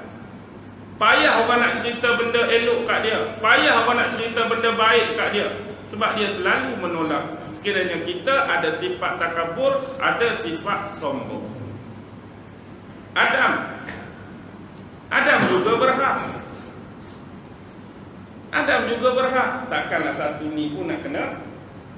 Tapi Adam tak kata lagu kita. Adam menerima hukuman Tuhan dengan bertaubat. Dan iblis menerima hukuman Tuhan dengan keluhan. Dia menerima dengan keluhan, malah dia mencabar. Sekiranya Allah memberi penguasaan dia ke atas Bani Adam, dia akan berusaha untuk menyesatkan dan menyelewengkan anak-anak cucu Adam sampai hari kiamat. Maksudnya tak puas hati lagi dia tu. Maksudnya dia dilaknat, dia dimarah, dia dimurka kerana Nabi Adam. Tak puas hati juga. Kalau kita kata Adam masih stay di syurga, dia seorang kena berbaloi lah untuk tak puas hati sangat-sangat ni. Dua-dua buat salah. Aku kena, tu tak kena. Ni dua-dua kena turun. Tapi antara penyebab dia keluar, dia sabitkan dengan Adam. Masalahnya Adam dia balas dengan taubat. Selalu doa yang selalu kita baca, Rabbana zalamna anfusana wa illam taghfir lana wa tarhamna lanakunanna minal khasirin. Sesuai untuk dibaca lepas mayang ke, jadikan wirid bacaan biasa, atau di mana-mana tempat bila kita rasa berdosa dan bersalah pada Allah, bacalah doa. Bertaubat. Sebab Adam dia punya rasa dekatnya kepada Allah lebih bertambah selepas berlaku peristiwa tersebut. Lepas dia buat dosa. Begitulah dengan hakikat kejadian manusia hari ini. Bila dia rasa bersalah, bila dia rasa stres, bila dia rasa tersekan, bila dia rasa tersepit, bila dia rasa nak kembali kepada Allah, walaupun dulu pun Allah ada, lani pun Allah ada, tapi dia rasa Allah tu dekat bila dia buat salah. Macam kita lah, rasa ketergantungan pada Allah makin dekat, makin rapat bila kita ada buat salah. Tapi bila lagu ni rasa tak salah ni, dia jadi lagu lain. Kalau orang tanya Allah ada. Tapi dia punya rasa kedekatan, rasa kehampiran tu bila manusia itu berdosa dan bersalah pada Allah, dan dia nak kembali semula pada Allah. Baik, analogi ni mudah nak faham. Jadi di sinilah permulaannya between dark and light. Sisi gelap, sisi cahaya. Apapun janji iblis ini, pasti dia akan tunaikan kembali kepada basic tajuk. Dia nak tukar rupa balik apa yang telah berlaku kepada bangsa yang sama dengan dia. Jawapan daripada malaikat, kenapa dia membangkang waktu Allah nak menciptakan khalifah? Sebab penduduk jin di bumi selalu melakukan kerosakan. Dan iblis nak menunaikan kembali janji dia supaya yang dikatakan khalifah terbaik oleh Allah ini akan melakukan benda yang sama penghujung akhir zaman. Dia nak baka ini, keturunan ini juga membuat hal yang sama, melakukan sebanyak-banyaknya kerosakan, pertumpahan darah dan pembunuhan di hampir hari kiamat kelak. Dan sekarang berlaku ke tak berlaku? Inilah yang sedang berlaku. Dan iblis sedang menunaikan agenda dan janji dia terhadap Allah Subhanahu wa ta'ala. Jadi cara terbaik ialah buat apa yang sama dibuat oleh Nabi Adam, bertaubat dan kembalilah pada Allah. Hak mana kita rasa sekarang jauh dengan Allah, rasa sayuk dengan Allah, rasa terkebelakang dengan Allah, maka hampir-hampirkanlah diri kita kembali mengenali pencipta kita dengan sebenar-benar pengenalan. Dan tak ada tempat yang paling terbaik untuk kita mengenali Allah kecuali bertandang, datang dan bertamulah ke rumah dia. Mana rumah Allah? Inilah. Hujung-hujung akhir zaman ni tak ada tempat terbaik untuk kita datang kecuali rumah-rumah Allah, masjid. Jadi di masjid inilah kita membina kesatuan, kita membina penyatuan, kita membina perpaduan. Di samping masyarakat-masyarakat, komuniti-komuniti yang lain. Di sinilah kita sama-sama tunduk, rukuk, sujud dan menyembah Allah Subhanahu wa ta'ala. Kalau kita kira hakikat yang sebenar tentang masjid, saya ulang mungkin beberapa perkara yang boleh kita renew ataupun perbaharui. Falsafah yang selalu kita terima dalam ayat Al-Kursi ialah falsafah tentang fenomena tidak tidur dan tidak mengantuk. Ini fenomena paling besar dalam ayat Kursi, iaitu tidak tidur dan tidak mengantuk. Ini merujuk kepada zat Allah Subhanahu wa ta'ala. Dan sepatutnya apa yang berlaku kepada rumahnya juga tidak tidur dan tidak mengantuk. Hakikatnya orang tua kata, kalau nak tengok orang sakit, pergi hospital. Nak tengok orang jahat, pergi penjara. Nak tengok orang sihat, pergi panggung wayang. dengan pasaraya. Nak tengok orang mengantuk, pergilah ke masjid. Okey, bukan di sinilah. Baik. Fenomena tidak tidur dan tidak mengantuk seharusnya juga berlaku pada rumah-rumahnya. Tetapi hari ini kita terfikir, kenapa rumah-rumah Allah ada operation hour? Ada waktu-waktu tertentu dia beroperasi dan ada waktu-waktu tertentu dia ditidur dan dilenakan. Contoh sekarang dia beroperasi sebab ada kuliah malam ni sampai pukul 10.30 ke pukul 11. Lepas tu bila pula bangun? Pukul 5 sekarang, pukul 6 sekarang. Baik, fenomena ni berlaku sejak lama. Bahkan zaman khalifah-khalifah dulu, bukan khalifah 4 lah, zaman khalifah-khalifah Abbasiyah memang sudah berlaku penutupan-penutupan masjid seperti ini. Tapi awal sebelum tu masjid sentiasa terbuka, terdedah 24 jam. Sebab tu antara falsafah Rasulullah tentang masjid, dia dirikan rumah dia sekitar kawasan masjid. Sebab kadang-kadang tetamu datang ni dia tak kira masa. Mungkin datang pukul 2, mungkin datang pukul 4. Jadi sudah ada orang-orang yang dikhaskan oleh Rasulullah untuk menyantuni dan menghadapi orang-orang ni. Satu lagi, kadang-kadang manusia ni dia tak sama. Kita kadang-kadang pukul 2 pagi bergaduh dengan bini. Nak tidur rasa tak selesa dah. Allah, tadi baru bergaduh, tengok muka pun lain macam. Jadi nak cari kesejahteraan hati ni, nak pergi sembahyang tahajud lah kat masjid. Tapi hari ni pukul 3 pagi start kereta pergi masjid. Masjid mana agak-agak buka? Masjid Aman tutup kedai. Saya tak tahu tutup kedai, tapi contohlah tu. Pi pula lalu tadi, ingat lagi nama masjid. Masjid As-Salam tutup juga. Mari masjid ni buka ke pukul 3? Bukan tutup. Okey. Katakanlah tutup, kemungkinan berpeluang untuk solat sekiranya masjid ada beranda luar. Okeylah. Kalau tak ada, contoh bayangkan saya pukul 3 pagi, sebenarnya kita datang nak masuk sembahyang, tapi duk mengendap-ngendap depan cermin tu pukul 3 pagi. Mari pula tu imam, saya dianggap apa? Sebenarnya kita nak sembahyang, tapi orang anggap apa masa tu? Tak ada pintu ke ni? Ingat-ingat, mari bawa apa?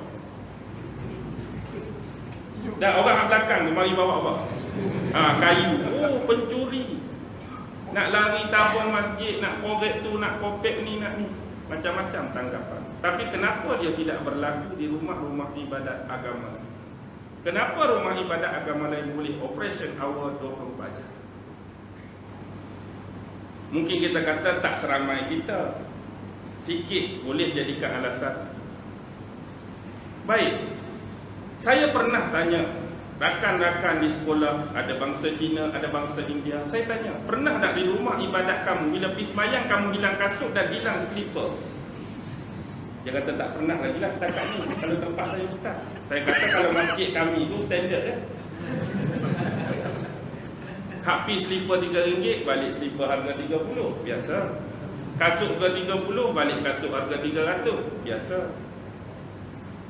Tambah-tambah musim hari raya, betul. Kadang-kadang hak tu Allah Akbar sebelah kita tu lah, hak repat, hak rembat kasut kita. Tadi dia sebelah Allahu Akbar, rupanya dia yang rembat. Masalah kenapa hak kita berlaku? Kenapa hak kita berlaku? Dan kecurian-kecurian pun berlaku. Inilah sebenarnya dia ada, kita kata apa?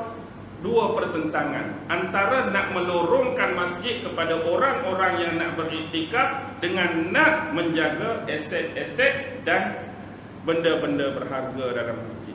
Jadi kita tengok hak mana lebih. Antara ramai orang nak mari tahajud ke masjid akan terbuka kepada barang ni dicuri. Hak mana mudarat paling besar? Saya duk tunggulah sejak buka masjid ni 24 jam. Hak mari tahajudnya satu malam tu ya. Jadi perlu tak buka? Kita kata keperluan tak ada, tutup. Tapi untuk orang masuk ke Redah speaker, redah hati, redah ni lebih besar. Lebih besar tutup. Tak nak apa-apa. Tengok keperluan. Satu. Baik. Bila kita tengok satu benda lagi tentang masjid. Tengok, ini saya selalu sebut. Cuba tengok selipar kat luar. Cuba tengok selipar kat luar. Banyak selipar tak? Bukan bak curi selipar ni. Saiz setiap seorang sama tak? Tak sama.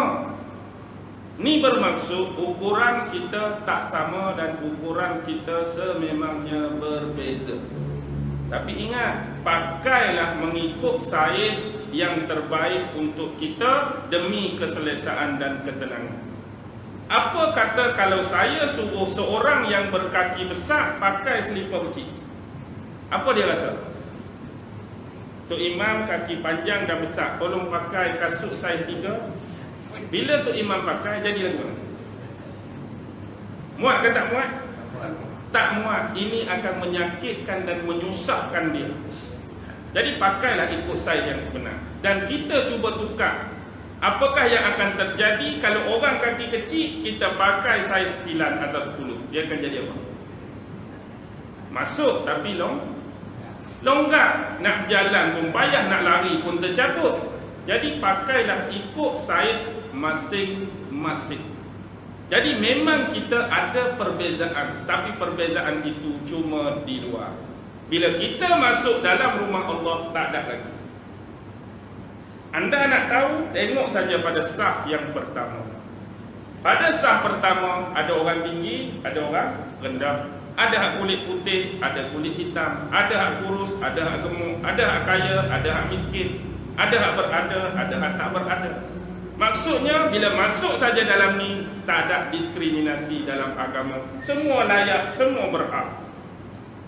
Kau pernah jumpa masjid, bila mari saja tengok kita lebih kurang, abang gaji berapa bang? Saya gaji 800. Oh minta maaf, yang depan ni gaji 5,000 ke atas. Kalau abang gaji 800, tu sah nombor 15. Tak gaji 800, sah nombor 15. Jadi pilah ke nombor 15. Kalau kebetulan tak ada orang duduk nombor 15, tu lah kita. Tok Imam duduk depan ni, Allahu Akbar. Makmum, no, sah 18. Sebab hak mari masa tu, hak gaji 800. Tak ada. Ataupun kita mari kulit lagu ni, muka jerawat batu, muka lebih kurang. Hak ni hak geng-geng kelas-kelas artis, muka hak licin, gebu. Hak jenis menggerutu tu sah 30 tak? Patut pi sah 30. Ada tak lagu tu? Tak ada. Sah apa keadaan kita gemuk ke apa, kita layak mari awal, di sinilah tempat kita. Tak ada perbezaan apa. Itulah yang sebenarnya tiada diskriminasi. Hak beza di mana? Hak saiz tadi. Hak saiz tadi. Sebenarnya perbezaan inilah yang menyatukan kita semua atas dasar agama. Jadi, bila kita sebut tentang agama dan kebaikan-kebaikan agama, kenapa hari ini masih ada orang yang tidak meyakini dan menolak agama? Bagi dia, kalau tak ada agama pun, kami masih boleh berakhlak baik. Tapi orang yang ada agama, kami tengok akhlak pun, ayat dia, akhlak pun lebih kurang saja. Lalu dia pun mengepost dan mengviralkan gambar-gambar. Ni orang Islam duduk tengah minum arak. Ni gambar orang Islam duduk tengah bunuh orang. Ni gambar orang Islam duduk berzina. Ni gambar orang Islam duduk buat tu. Ni duduk buat ni. Gambar hak dia tunjuk tu, betul ke salah? Tak, bukan maksud saya. Mungkin boleh berlaku tak orang Islam buat benda-benda tu semua? Mustahil ke tak mustahil orang Islam akan buat? Tak mustahil langsung pun. Dunia hari ni orang Islam minum arak, tak mustahil. Orang Islam bunuh orang, tak mustahil. Orang Islam berzina, tak mustahil. Tetapi bila kita memikirkan satu benda dan perkara, bila kita fikir satu benda dan perkara, kenapa benda-benda seperti ini ditonjolkan? Adakah semata-mata untuk menghina agama Islam? Ataupun nak membiadabkan agama Islam? Kalau kamu benar-benar jujur mengenai agama, pasal apa tak mengepost dan memviralkan orang tengah solat berjemaah?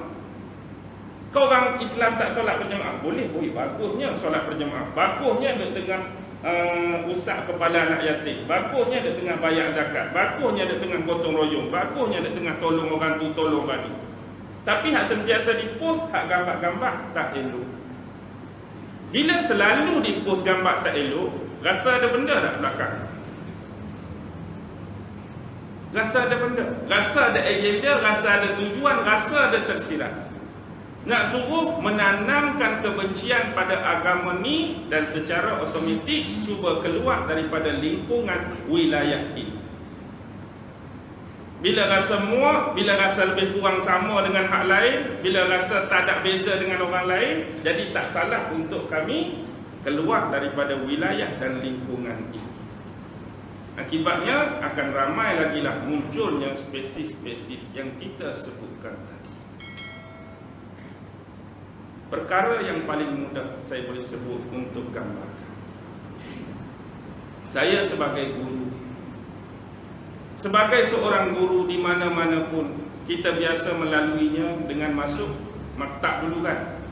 Kita masuk maktab untuk beberapa fasa, beberapa masa, beberapa waktu. Kemudian kita dipraktikalkan pula beberapa bulan di mana-mana sekolah yang dikhaskan dan ditempatkan. Habis satu jadi guru, jadi cikgu. Kita pun mengajak matematik. Duk maktab dulu 2 campur 2, 4. Buka buku teks murid pun 2 campur 2, 4. Buku panduan tu pun 2 campur 2, 4.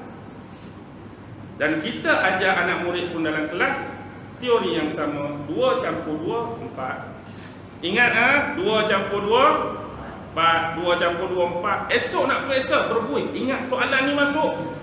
Soalan ni masuk, bocor dah ustaz bagi tahu. Masuk 2 campur 2. Apa dia? 4. Bagus. Esok periksa. Right lah kita. Mustahil ke tidak akan ada murid hak jawab 2 campur 2, 5. Akan ada lagi tak hak terlepas 2 campur 2, 5? Ke confirm semua akan betul? Akan ada 2 campur 2, 5. Persoalan dia, salah buku teks ke, salah kita mengajar ke, salah kita bagi tahu ke, salah murid jawab. Hak jadi keluar 5 tu, salah siapa? Salah siapa? Salah murid hak jawab. Bukan salah buku teks, bukan salah kita mengajar. Bila kita timbang balik, salah ni boleh diperbetulkan. Ingat lain kali bila 2 campur 2 bukan 5, 4. 2 campur 2, 4. Bila kita tiun balik pengalaman dalam kelas, rupa-rupanya waktu kita duk mengajar berkuih tu, dia duk buat apa kat belakang? Ada hak main, ada buat roket, ada atas meja, ada bawah meja. Hatulah biasa keluar jawapan 2 campur 2, 5. Hak betul-betul dengar, hak betul-betul ikut petunjuk 4. Sekarang sebenarnya yang cuba kamu post dan tunjuk dalam bentuk kebiadaban dan keburukan tadi, Islam 2 campur 2, 4 ke, hak kamu tengah tunjuk 2 campur 2, 5. Hak kamu tunggu duk berzina, duk tu, duk ni, tu hak 2 campur 2, 4 ke 2 campur 2, 5? Sekarang hak kamu sedang tunjuk 2 campur 2, 5. Pak siapa kamu tak mau mengenal hak 2 campur 2, 4? Kalau kamu jujur nak mengenal teologi mana-mana agama, kalau bukan Islam dan agama lain sekalipun, rujuklah kepada sumber asal dia Al-Quran dan penghurai dia. Kalau sekarang ulama-ulama yang berautoriti dan integriti. Sekarang ni bila ditanya dari mana kamu dapat penghuraian Quran dengan hadis sampai keluar pemaknaan sedemikian, sebutkan nama-nama ulama yang kamu guru. Mampu atau tak mampu dia mengungkap? Tak mampu. Sebab dia bukan berguru pun. Dia ambil ayat Quran tetapi pentafsiran dan pemahaman guna apa? Guna otak dia. Dia guna otak dia. Kalau betul dia ada berguru Quran dengan hadis dengan mana-mana ulama, senaraikan nama ulama-ulama. Tak akan ada. Kita pun nak kenal apa nama guru dia, ulama mana yang dia belajar, sampai penghuraian dia sudah bersalahan dengan jumhur ulama, ataupun metod dan manhaj sebenar pentafsiran bagi Al-Quran dan pentafsiran bagi hadis. Tapi hakikatnya yang perlu kita terima, apa-apa yang ditunjukkan itu berlaku dalam Islam atau ke semua agama. Secara jujur, kita berjalan melalui satu lorong, jumpa satu kelompok manusia 5 orang duduk tengah minum arak. Pi depan sikit duduk tengah rogol orang, pi depan sikit duduk tengah bunuh orang, pi depan sikit duduk buat maksiat macam-macam. Bila kita kembali yang pertama, kita pergi tegur, kamu agama apa? Yahudi. Kamu Kristian. Kamu tu, kamu ni, kamu Islam. Tapi hakikatnya semua ni minum arak. Ke tak ada orang Islam minum arak ni? Okey, baik.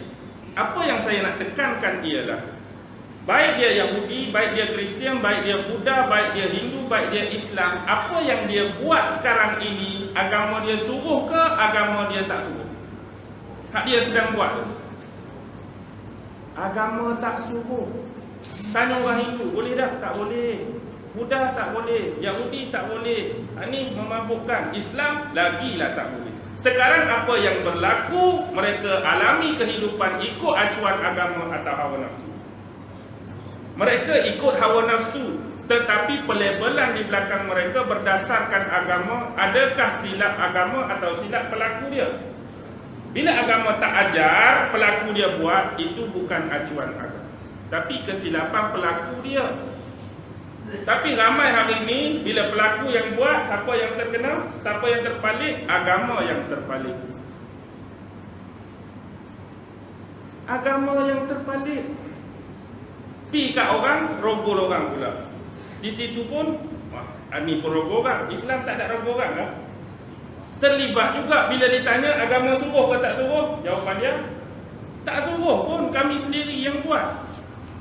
Hakikatnya apa-apa kejahatan, apa-apa maksiat, apa-apa dosa, semua agama sedang terlibat sekarang. Baki lagi antara ajaran sebenar agama, suruh ke tak suruh, boleh ke tak boleh, halal ke haram. Sekiranya dia bukan panduan agama, itu datangnya dari hawa nafsu kamu sendiri. Inilah manusia-manusia dan makhluk yang ingin iblis dan dajjal bentuk di akhir zaman, yang sudah tidak memperdulikan lagi tentang agama dan pegangan. Kalau dia tanya balik lagu ni, kita nak jawab apa? Yalah, dulu dia Islam, berapa tahun umur dia? 30. 30 tu agama dia tak boleh ajak jadi baik lagi ke sampai jadi lagu ni? Kamu pun sama. Sama tu agama lain pula. Agama kamu kan kata bagus, ajar benda baik. Takkan tak boleh nak latih dia sampai umur 30 pun duk merogoh lagi. Kamu pun sama. Takkan tak reti nak ajak tak boleh minum arak.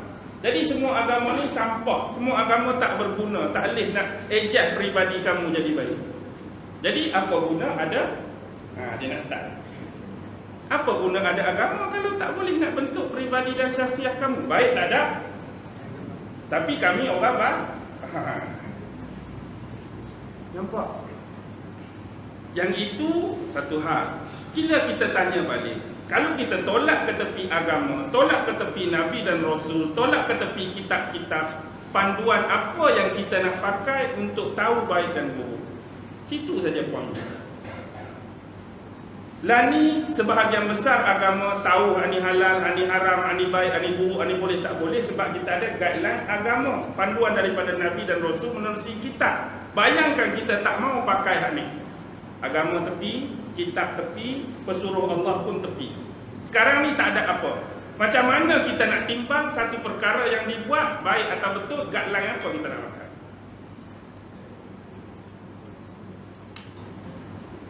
Pakai otak. Otak kita sama nak dengan orang lain.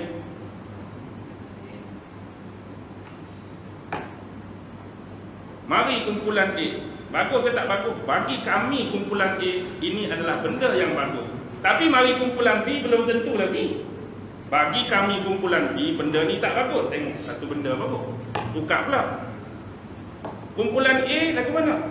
Tadi kami kata hak tu tak bagus, tapi bagi kami hak ni bagus. Kumpulan B tadi kata hak tu bagus, tapi bagi kami hak ni tak bagus. Baru benda tu kecil. Sekarang, kalau tak ada benda tu, bagaimana kita nak menilai benda tu baik dan jahat, dosa dan berpahala? Panduan tak ada ni. Nak nilai tak apa, Pak? Inilah peluang saya untuk rogol orang. Saya pun pergi rogol orang. Orang tu tanya, pasal apa kamu rogol dia? Benda tak elok ni, benda berdosa. Macam mana kamu tahu aku buat ni tak elok? Macam mana kamu boleh katakan aku berdosa? Apa panduan yang kamu guna pakai? Agak-agak dia jawab.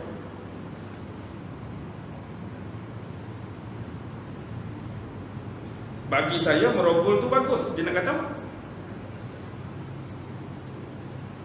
Dah sekarang ni kita tolak tepi. Dia kan tadi agama tak mau pakai. Sekarang nak nilai ni. Perbuatan saya rogol orang, dia kata tak baik. Bagi saya baik. Siapa nak nilai baik tak baik? Tak ada lah. Ikut aku lah. Hang nak pakai otak hang. Hang kata tak bagus. Aku nak rogol. Lepas tu hak pencuri pula. Kita pun apa ni ambil harta orang ni, aku kerja penat lelah siang malam. Ikut aku lah. Bagi aku rampas harta orang ni bagus. Hang nak kata aku salah? Tang mana buka undang-undang? Tak ada. Jadi inilah yang kita nak elak. Sekarang ni mereka boleh bercakap sisi sosial bagus dengan tak bagus, sebab kita sekarang sudah ada bias lingkungan agama sebelum ni. Contoh, sebelum ni ada agama, kita baru nak tolak agama sebab kita duk bias dengan lingkungan agama lah. Kita boleh kenal benda ni bagus, benda ni tak bagus. Kalau start awal-awal tak ada. Start awal-awal dulu, Nabi pun tak turun, agama pun tak ada, apa nilai? Agak-agak jadi cacah merebak ke lagu mana? Hari-hari manusia bergaduh, hari-hari manusia berperang. Dah tak reti nak beza. Aku kata betul, aku tak boleh, aku nak kata salah. Jadi bila orang ni tolak agama, automatik dia menolak autoriti Tuhan. Dia automatik dia tolak syurga dan neraka. Bila tak ada syurga dan neraka, baik jadi perogol ke, baik kena rogol. Aku rogol pun tak ada syurga neraka. Aku kena rogol pun tak ada syurga neraka. Baik jadi mana? Baik jadi perogol. Aku kena curi pun tak ada syurga neraka. Aku jadi pencuri pun tak ada syurga neraka. Baik mana? Lepas tu hidup manusia ni seolah-olah sia-sia lah. Jadi bila sia-sia, penentuan dia baik jadi baik ke baik jadi jahat. Dah syurga neraka tak ada ni, baik jadi baik ke baik jadi jahat. Baik jadi jahat lagu tu. Tak kena apa, tak dikira pahala, tak dikira dosa, tak ada syurga, tak ada neraka. Yang kamu nak kata baik tak baik ni, nilaian dia apa? Tak ada. Jadi itulah penting Allah menurunkan para Nabi dan Rasul dengan kitab sebagai panduan. Itulah guideline. Bukan hak manusia buat, bukan hak Nabi buat, bukan hak Rasul buat. Tapi firman daripada Allah, Nabi ni sebagai pengantara. Ni Allah kata haram, ni Allah kata tak, ni Allah kata boleh, ni Allah kata tak. Hikmah dia tu yang paling penting. Jangan duk fikir logik. Fikir logik teruk. Contoh fikir logik kan. Okey, kalau orang murtad, apa hukuman dia? Hukuman murtad. Kalau hak sebenar ni, hukuman sebenar, apa hukuman untuk dia? Hukum bunuh. Tapi sebelum bunuh, berapa kali nasihat? Kira murtad tu bunuh terus? Dah. Kan kita bagi nasihat, sekali tak lepas, dua kali tak lepas, kali ketiga tak juga, baru bunuh. Okey. Orang yang berzina, yang dah berkahwin, apa hukuman dia? Dejam sampai mati. Hak belum kahwin? Sebab, okey. Sekarang ni, bila mereka mempersoal macam ni, apa beza orang kahwin dengan tak kahwin? Sedap sama sedap. Rasa sama rasa. Hang buat setengah jam, aku buat setengah jam. Tapi aku kena mati, hak tu kena sebab saja. Apa beza? Aku lelaki, dia lelaki. Aku buat dengan perempuan, dia buat dengan perempuan. Aku setengah jam, dia setengah jam. Sedap sama sedap. Tiba-tiba aku kena mati, aku kena sebab saja. Apa beza kahwin dengan tak kahwin? Adakah orang kahwin tu bila rogol rasa lagi sedap ke macam mana? Dah, ni persoalan dimainkan. Kita nak jawab lagu mana? Okey, biarlah. Sebab tu sebab kita. Baik. Yang kawan tu, peluang untuk dia hidup terbuka atau tak terbuka? Hak murtad tadi. Kalau dia bertaubat, berpulang lagi tak untuk hidup? Oh, aku salah sungguh, silap perkilaan aku ni, keluar dulu. Jadi aku bertaubat. Hidup lagi. Tu kira kes besar, keluar agama. Saya ni tuan, tak keluar agama pun, cuma kesilapan saya tertangkap waktu berzina, kena mati tu. Tak ada peluang pun. Oh, insya-Allah lain kali saya tak akan buat dah. Bagilah peluang saya hidup. Kali kedua kalau buat ni, bunuh-bunuhlah, rejam-rejamlah. Faham ke tak? Bukan keluar agama pun aku ni. Aku masih Islam, aku beriman pada Allah, beriman pada tu. Cuma kesilapan berzina, kena mati. Hak tu keluar agama, diberi peluang. Buat. Hak tu patut lagi besar, keluar agama. Aku tak keluar. Aku cuma buat dosa besar berzina, tapi kena mati. Aku mana? Tapi itulah hukuman kan. Kita kena laksana. Nak jawab lagu mana? Menemu, berfikir dah, cari jawapan. Kalau kira logik memang orang kata tak logik, barbarian, kejam. Tapi dah tak ada jawapan, mereka masih berterusan. Okey. Kalau yang murtad, hak nak kena mati berapa orang? Kalau bunuh pun hak nak kena mati berapa orang? Seorang dia je hak nak kena mati. Seorang dia. Kalau hak ni tak bunuh, hak nak kena mati berapa orang? Ni kalau hak tadi, hak berzina yang dah kahwin, kalau tak mati berapa orang nak kena mati? Contoh, dia berzina, tak kena hukuman. Berzina pula dengan pasangan lain, tak kena hukuman. Kawan tu pun berzina dengan lain, berzina-berzina, mari penyakit. Ke sipilis ke apa kau jangkit. Lepas ni berapa ekor nak kena mati? Ramai lagi nak kena mati. Hak AIDS berpuluh beratus, hak sipilis berpuluh beratus. Patut benda lagu ni perang, cantah awal. Agar tak jangkit, agar tak tumbuh, agar tak timbul. Kalau kita tak bagi, hak tu cuma satu, ingat. Hak ni berlambak lagi, hak tak salah. Orang bersakit AIDS, kebetulan mengandung anak tu, berkemungkinan besar kena, tak salah apa-apa. Berapa nyawa dah, kawan tu dah dua. Hak dia dengan pasangan lain, hak tu dengan pasangan tu, hak ni dengan pasangan ni. Kita tak hukum. Tapi dia tak sedar juga. Nak juga logik, inilah hikmah Allah bagi. Tapi kalau tak mau terima tu memang sajalah. Saja pun saja juga, pukul 10 lebih kan. Saya dulu standard 2 jam setengah, pukul 3 jam setengah tu biasa, betul. Dan ni sejak sakit-sakit, kurang upaya, bukan kurang upaya, kekurangan keupayaan. Tu ayat yang betul. Dan ni sejak setengah pun terik dah, rasa panjang dah, tak larat dah. Jadi saya harap malam ni tuan-tuan, puan-puan, jangan fikir lain, jangan fikir bukan-bukan. Kita datang semata-mata untuk berkongsi. Sekarang inilah yang sedang berlaku. Inilah yang sedang terjadi. Sama ada tuan faham ke tuan tak faham, tuan sedar ke tuan tak sedar, tuan tahu ke tuan tak tahu. Inilah yang sedang melatari lingkungan kita sekarang. Yang paling penting ialah fitnah terhadap agama, fitnah terhadap akidah. Seolah-olah ada tangan-tangan tertentu yang cuba mengeluarkan kita daripada lingkungan kekuatan akidah ini. Dia bukan nak bunuh kita, dia bukan nak serang kita, tapi dia nak kita keluar daripada wilayah ini.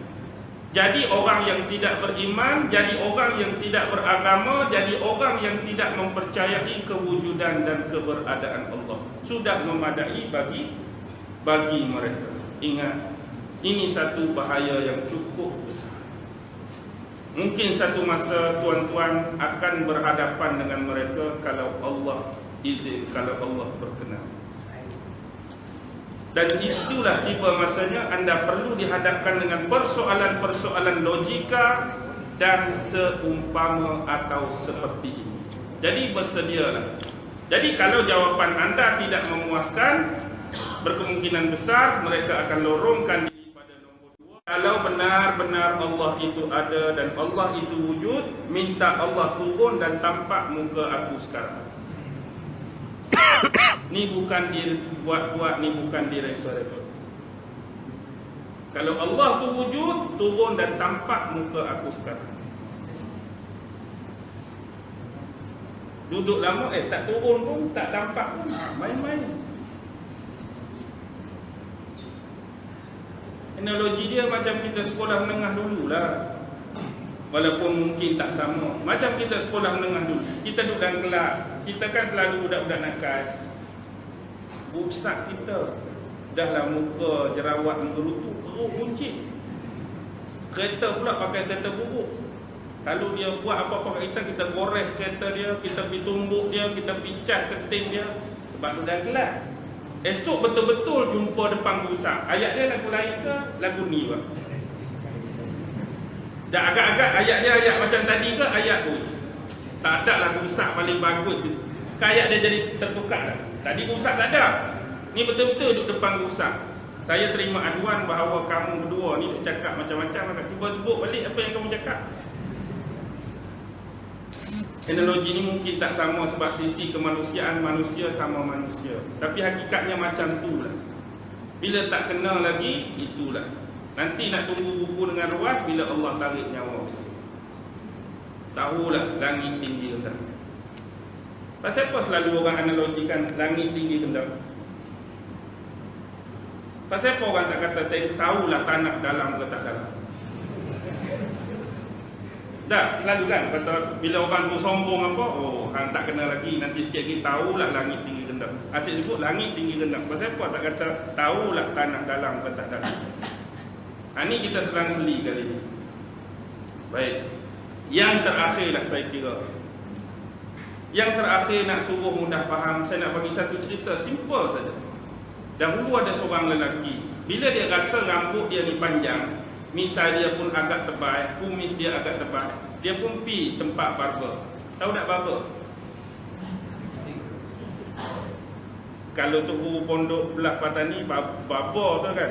Barber ni barber. Barber tu tukang gunting. Dia pun duduk menyandar. Silakan, kawan tu pun pakai kain putih. Sambil-sambil dia gunting, duduk sembang lah. Kamu percaya tak Tuhan ni ada? Kawan tu tanyalah. Barber tu. Yalah, kami percayalah Tuhan tu ada, Tuhan tu wujud. Aku tak percaya Tuhan tu ada, Tuhan tu wujud. Kalau kamu percaya Tuhan ada, Tuhan tu wujud, apakah sifat-sifat dia? Kawan tu pun sebutlah sifat Tuhan tu Maha Pengasih, Maha Penyayang. Dia kata silap besar kamu ni. Bila aku selesai buat ni kat kamu semua, bila kamu keluar, kamu boleh tengok macam-macam jenis manusia hak merempat tepi jalan. Ada hak tak cukup makan, ada tak cukup pakai, ada yang miskin, ada yang tak ada rumah, ada yang minta sedekah. Kalau Tuhan tu Maha Pengasih, Maha Penyayang, mereka tak jadilah lagu tu. Apa bukti pengasih penyayang sampai orang hak dia buat, orang dia cipta jadi lagu tu? Kamu tak percaya cakap aku, kamu keluar, kamu boleh tengok. Tak apalah. Kawan tu pun siap-siap buat bayaran, keluar. Setengah jam kemudian dia masuk sungguh. Dia masuk bawa seorang hak teruk lah. Dia rambut panjang, misai panjang, janggut panjang. Dia masuk tu dia kata betul lah apa yang kamu cakap. Bukan saja Tuhan tak wujud, bahkan barber pun tak wujud. Dia nak kena tu. Bukan kata Tuhan tak wujud, barber pun tak wujud. Pasal apa kamu kata barber tak wujud? Tengok dia ni. Rambut panjang, apa ni tak tersikat, tak terapa ni, memang tak ada sungguh barber ni. Mana kamu boleh kata macam tu? Aku ni ada buka kedai. Tadi baru aku gunting, kamu gunting tu gunting ni. Yang jadi masalah bukan barber tu tak wujud, kerana dia tak mau datang jumpa barber untuk aku gunting rambut dia. Sekarang kamu sudah dapat jawapannya. Sebab orang-orang yang aku bawa dan yang kamu tunjuk ialah orang-orang yang tak datang dan jumpa dengan yang atas. Tengok orang-orang yang datang jumpa dengan yang atas. Berbeza tak kehidupan dia? Berbeza. Allah bagi nikmat, Allah bagi macam-macam. Tapi hak kamu tengok macam-macam hak teruk tu, orang hak tak pi cari hal. Sama macam dia ni, teruk terlebih panjang, teruk terlebih gutu banyak sebab tak pi jumpa hang. Jadi ala kuliah kalau Tuhan tak wujud, barber pun tak wujud. Dapat tak poin dia? Okey, cukup senang. Macam imam-imam dulu sebut bab kewujudan Tuhan, logik atau tidak, tai ada, binatang tu tak ada. Tai ada, binatang tak ada. Apa ni? Tai lembu. Lembu wujud ke tak? Lembu tak wujud. Lepas tu kalau lembu tak wujud, tai lembu mari mana? Macam dia tengok orang berjalan tepi pantai, tapak kaki kan, kita lalu tempat air menderu tu, tapak kaki ada, orang tak ada, orang tak ada. Tapak kaki orang ada, orang tak ada. Lepas tu hang duk tanya aku ni orang apa? Nampak tak biol dia? Tapak kaki ada. Jadi bila orang tanya tapak kaki siapa, orang, orang tak ada. Dia tak sedap dia tu siapa. Aduk tanya tapak kaki ada ke tak ada tu, orang ke binatang? Orang. Kebanyakan kalau kita nak cari jawapan-jawapan hak hebat, rujuklah kisah Imam Hanafi dengan Imam Syafi'i. Dan kita tak nafilah kredibiliti imam-imam lain. Tapi hak selalu banyak berdebat dengan geng-geng dahbi, dengan geng-geng etis macam ni, kita akan temui jawapan yang terbaik dan memuaskan daripada hasil perdebatan Imam Abu Hanifah Nu'man bin Sabit dengan Imam Muhammad Idris Asy-Syafi'i. InsyaAllah ada beberapa jawapan daripada hasil perdebatan tersebut, munazarah tersebut, jawapan-jawapan yang boleh digunakan hujah dan balas kepada golongan-golongan yang tidak mempercayai akan kewujudan dan keberadaan Allah Subhanahu wa ta'ala. Apapun malam ini, yang terbaik adalah daripada Allah, pemahaman daripada Allah, kelebihan daripada Allah. Saya hanya sebagai wasilah menumpang ilmu yang diberi dan dikurniakan kepada Allah. Apapun semua dikembalikan kepada Allah. Tiada lebih, tiada kurang antara kita semua kecuali sifat ketakwaan yang sebenar kepada Allah Subhanahu wa ta'ala. Apapun terlebih dahulu saya memohon keampunan dan kemaafan atas kekurangan-kekurangan ataupun ada gurauan-gurauan yang sengaja ataupun tidak disengajakan. Tetapi yang pasti kita semua datang untuk berilmu. Kita semua datang untuk kefahaman. Kita semua datang untuk mengetahui. Dan kita tidak mengatakan bahawa kita yang terbaik, kita yang paling tetapi kita tetap meneruskan misi sentiasa belajar walaupun dengan musuh sekalipun, selama mana hal tersebut berupa kebenaran.